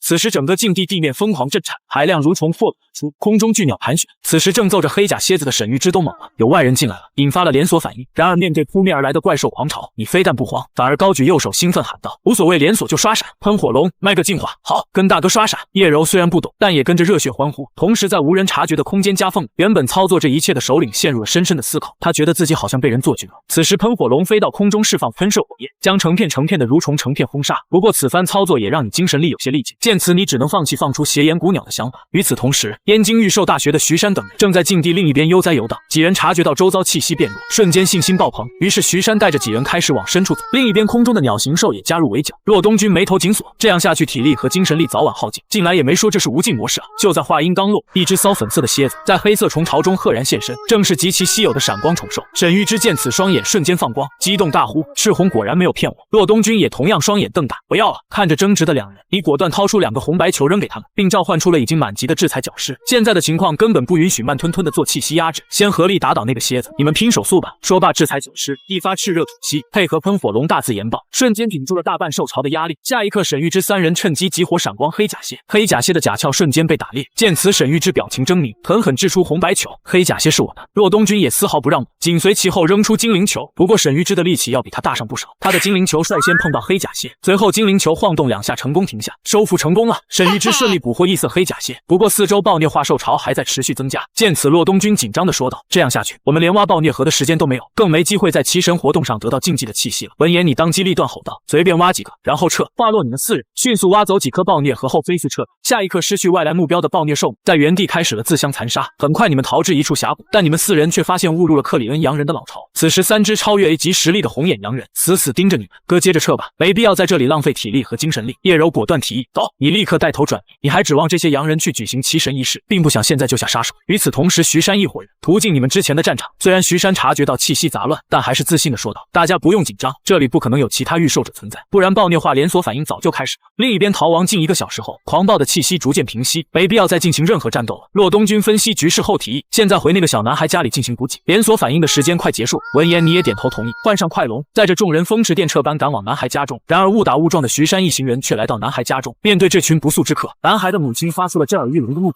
他一把将小男孩丢进石洞保护起来，随后张开双翅凶悍地扑向徐山等人。看着眼前气息浓郁的猎物，徐山眼中满是狂热，大喝道：“是暴虐化宠兽，大家一起拿下它，然后进行气息压制。”很快，克里恩洋人在6人的围攻下，以及奄奄一息的半跪在地。下一刻，几人立刻对克里恩洋人进行气息压制。见状，小男孩绝望地磕头求饶，然而却被一脚踹飞。只有队伍里的许宁光实在于心不忍，刚想上前搀扶男孩，轰的一声风压，你与叶柔如陨石般砸落，直接将许宁光掀翻在地。然而不等许宁光刚开口，你直接冷淡地吼了一声：“滚！”叶柔没有废话，直接召唤出空斗兔，蛮横的气息瞬间搅碎了徐山等人的压制阵型。见此，徐山倒吸一口凉气，这个小女孩的气息竟然丝毫不弱于自己。哥，交给我吧，兔姐把他们都嘎了。闻言，你暗自感慨，不愧是暗杀组织的种子选手，杀心真重。见此，徐山立刻下达指令，准备作战。但就在这时，一头巨大的蝗虫砸落战场，骆东君和沈玉之纵身跃下。沈玉之一愣，懊恼地捂住脸：“我靠，忘戴面具了。”见此，骆东君眯起双眼，杀意沸腾：“那就全部干掉一个不留。”此时见你们4人登场，许宁光感觉自己天塌了，这些到底是什么人？见面直接就要杀人，而且在他的气息感知之下，这4人完全都是自己大学教授的水平，跟他们废什么话，直接动手，也不看看我们什么身份。大学生6人组里，看着像路人的男人气焰嚣张地说道，完全忘记了气息感知。下一刻，他身边的空间凸现玻璃般的裂纹，空斗兔嘴角扯出一抹冷笑，狠狠一握拳，光头男的脑袋瞬间如碎片般爆裂。见此，同行的几人瞬间慌了神，这是骆东君语气森冷的嘲讽：“这种水平是怎么赶到禁地来里的？只会给我们添麻烦的蠢货！”闻言，领头人徐山强压慌乱：“我们人多，现在动手！”看着清一色80级上下的宠兽，你推测他们大概率来自燕京或魔都的顶尖学府。然而战斗刚打响，便化作一边倒的碾压。仅仅是沈玉之和叶柔2人出手，5名大学生便无力招架。空斗兔一记飞踢重创徐山的宠兽，暗灵面位化作黑影，瞬间将另一只宠兽斩于血泊。去嘎吧！一名男学员在绝望中面目狰狞，指挥宠兽朝未出手的骆东君喷出光线，企图偷袭。不过骆东君未退半步，只见身旁的大蝗虫蓄力发射光炮，瞬间受宠连带本人直接秒杀。眼见队友惨死，徐山终于认清现实，惊恐地掏出手机拨通了求救电话。你见状眉头一挑，禁地里居然有信号，你迅速反应过来，徐山的手机里必定寄宿着具有通讯能力的特殊宠兽。这时你心念一动，下一刻漂浮的洗衣机形态骆托姆赫然出现，随后在你与骆托姆意念合一下，眨眼间骆托姆钻入你的手机中，化作了你熟悉的不能再熟悉的骆托姆手机。见状，你直接让骆托姆将自己所有的个人信息和通讯记录进行了最高级别加密，这样的话将他们灭口也很难查到自己的信息了。此时徐山握着手机绝望求救：“蔡教授，情况不对，快打开出口，再晚一点我们全都要嘎在里面了。”然而禁地外的蔡教授却误以为尖子生们只是怯场，不过为了防止意外，他还是打开了禁地出口。此时徐山的队伍已折损过半，随着空间扭曲，出口终于显现。见出口出现的徐山立刻放下狠话：“别指望我出去后能放过你们。”闻言，叶柔冷冷一笑：“明明能逃，非要放这种狠话。”下一刻，他的空斗库瞬间震裂出口空间，一名急于逃跑的敌方女学员一头扎进裂缝，当场毙命。见状，惊恐万分的徐山为了活命，竟将许宁光狠狠推出去当挡箭牌，随后他转身就逃。不过下一秒，路卡利欧电光一闪，瞬间将重创击飞许宁光，然后隔空一捏，直接扭断了逃跑中徐山的脖子。此时沈玉之走到许宁光面前，冷冷说道：“放心，一瞬间就结束了。”不过就在利刃即将贯穿许宁光脑袋之际，沈玉之瞥见了他掉落的手机屏保，竟是许宁光与朝霞的亲密合影。见此，沈玉之内心一惊，他知道朝霞可是你唯一不能触碰的逆鳞。思绪过后，他利落的给许宁光注射了一针药剂，随后他示意空斗兔解除出口控制。下一刻，暗灵面位将许宁光与其的兽头全都给甩进了门里。此时红浪漫门口，出口由于超负荷轰然爆碎。见此，蔡教授满头冷汗，他意识到由于自己的失误，6名顶尖学生恐怕已葬身秘境。不过就在这时，禁地出口重新开启，重伤的许宁光和他的受宠被弹射了出来。见状，蔡教授立刻召唤治愈玉兽将其唤醒，但醒过来的许宁光却一脸懵逼，发生什么事了？我怎么在这儿？我不是在跟朝霞聊八卦吗？下一刻说完这句话，许宁光吐出一大口鲜血，脑袋一歪，再度昏迷。蔡教授见许宁光的记忆停留在了1周前且再次昏迷后，他眼中闪过一丝阴毒，只要我一口咬死，是周梅教授制定的计划就好了，必须要周梅来背这个黑锅。与此同时，禁地内克里恩洋人的奇神行为出现了，小男孩带着你们4人趴在巨石后，惊恐地看着前方几十只克里恩洋人正在疯狂自残。见状，小男孩低声解释道：仪式会进行半小时之后，天空裂开，神会赐予禁忌气息，让暴虐化宠兽变得更大更强。话音刚落，天空骤然化作诡异的玫红色，一道巨大的裂缝被生生撕开。叶柔见状有些害怕，哥现在跑还来得及吗？闻言，骆东君无奈地说道：很明显来不及了，这根本不是我们能染指的东西。裂缝中，一个巨大的羊头探出，怪笑着俯视下方。突然，羊头的瞳孔瞬间锁定了你们4人的藏身处，一股让人窒息的恐怖压迫感轰然降临，甚至让你出现了就算是加勒尔火焰鸟也无法战胜的感觉。但就在这时，一道道低沉的声音突然在你脑海中响起，这可能会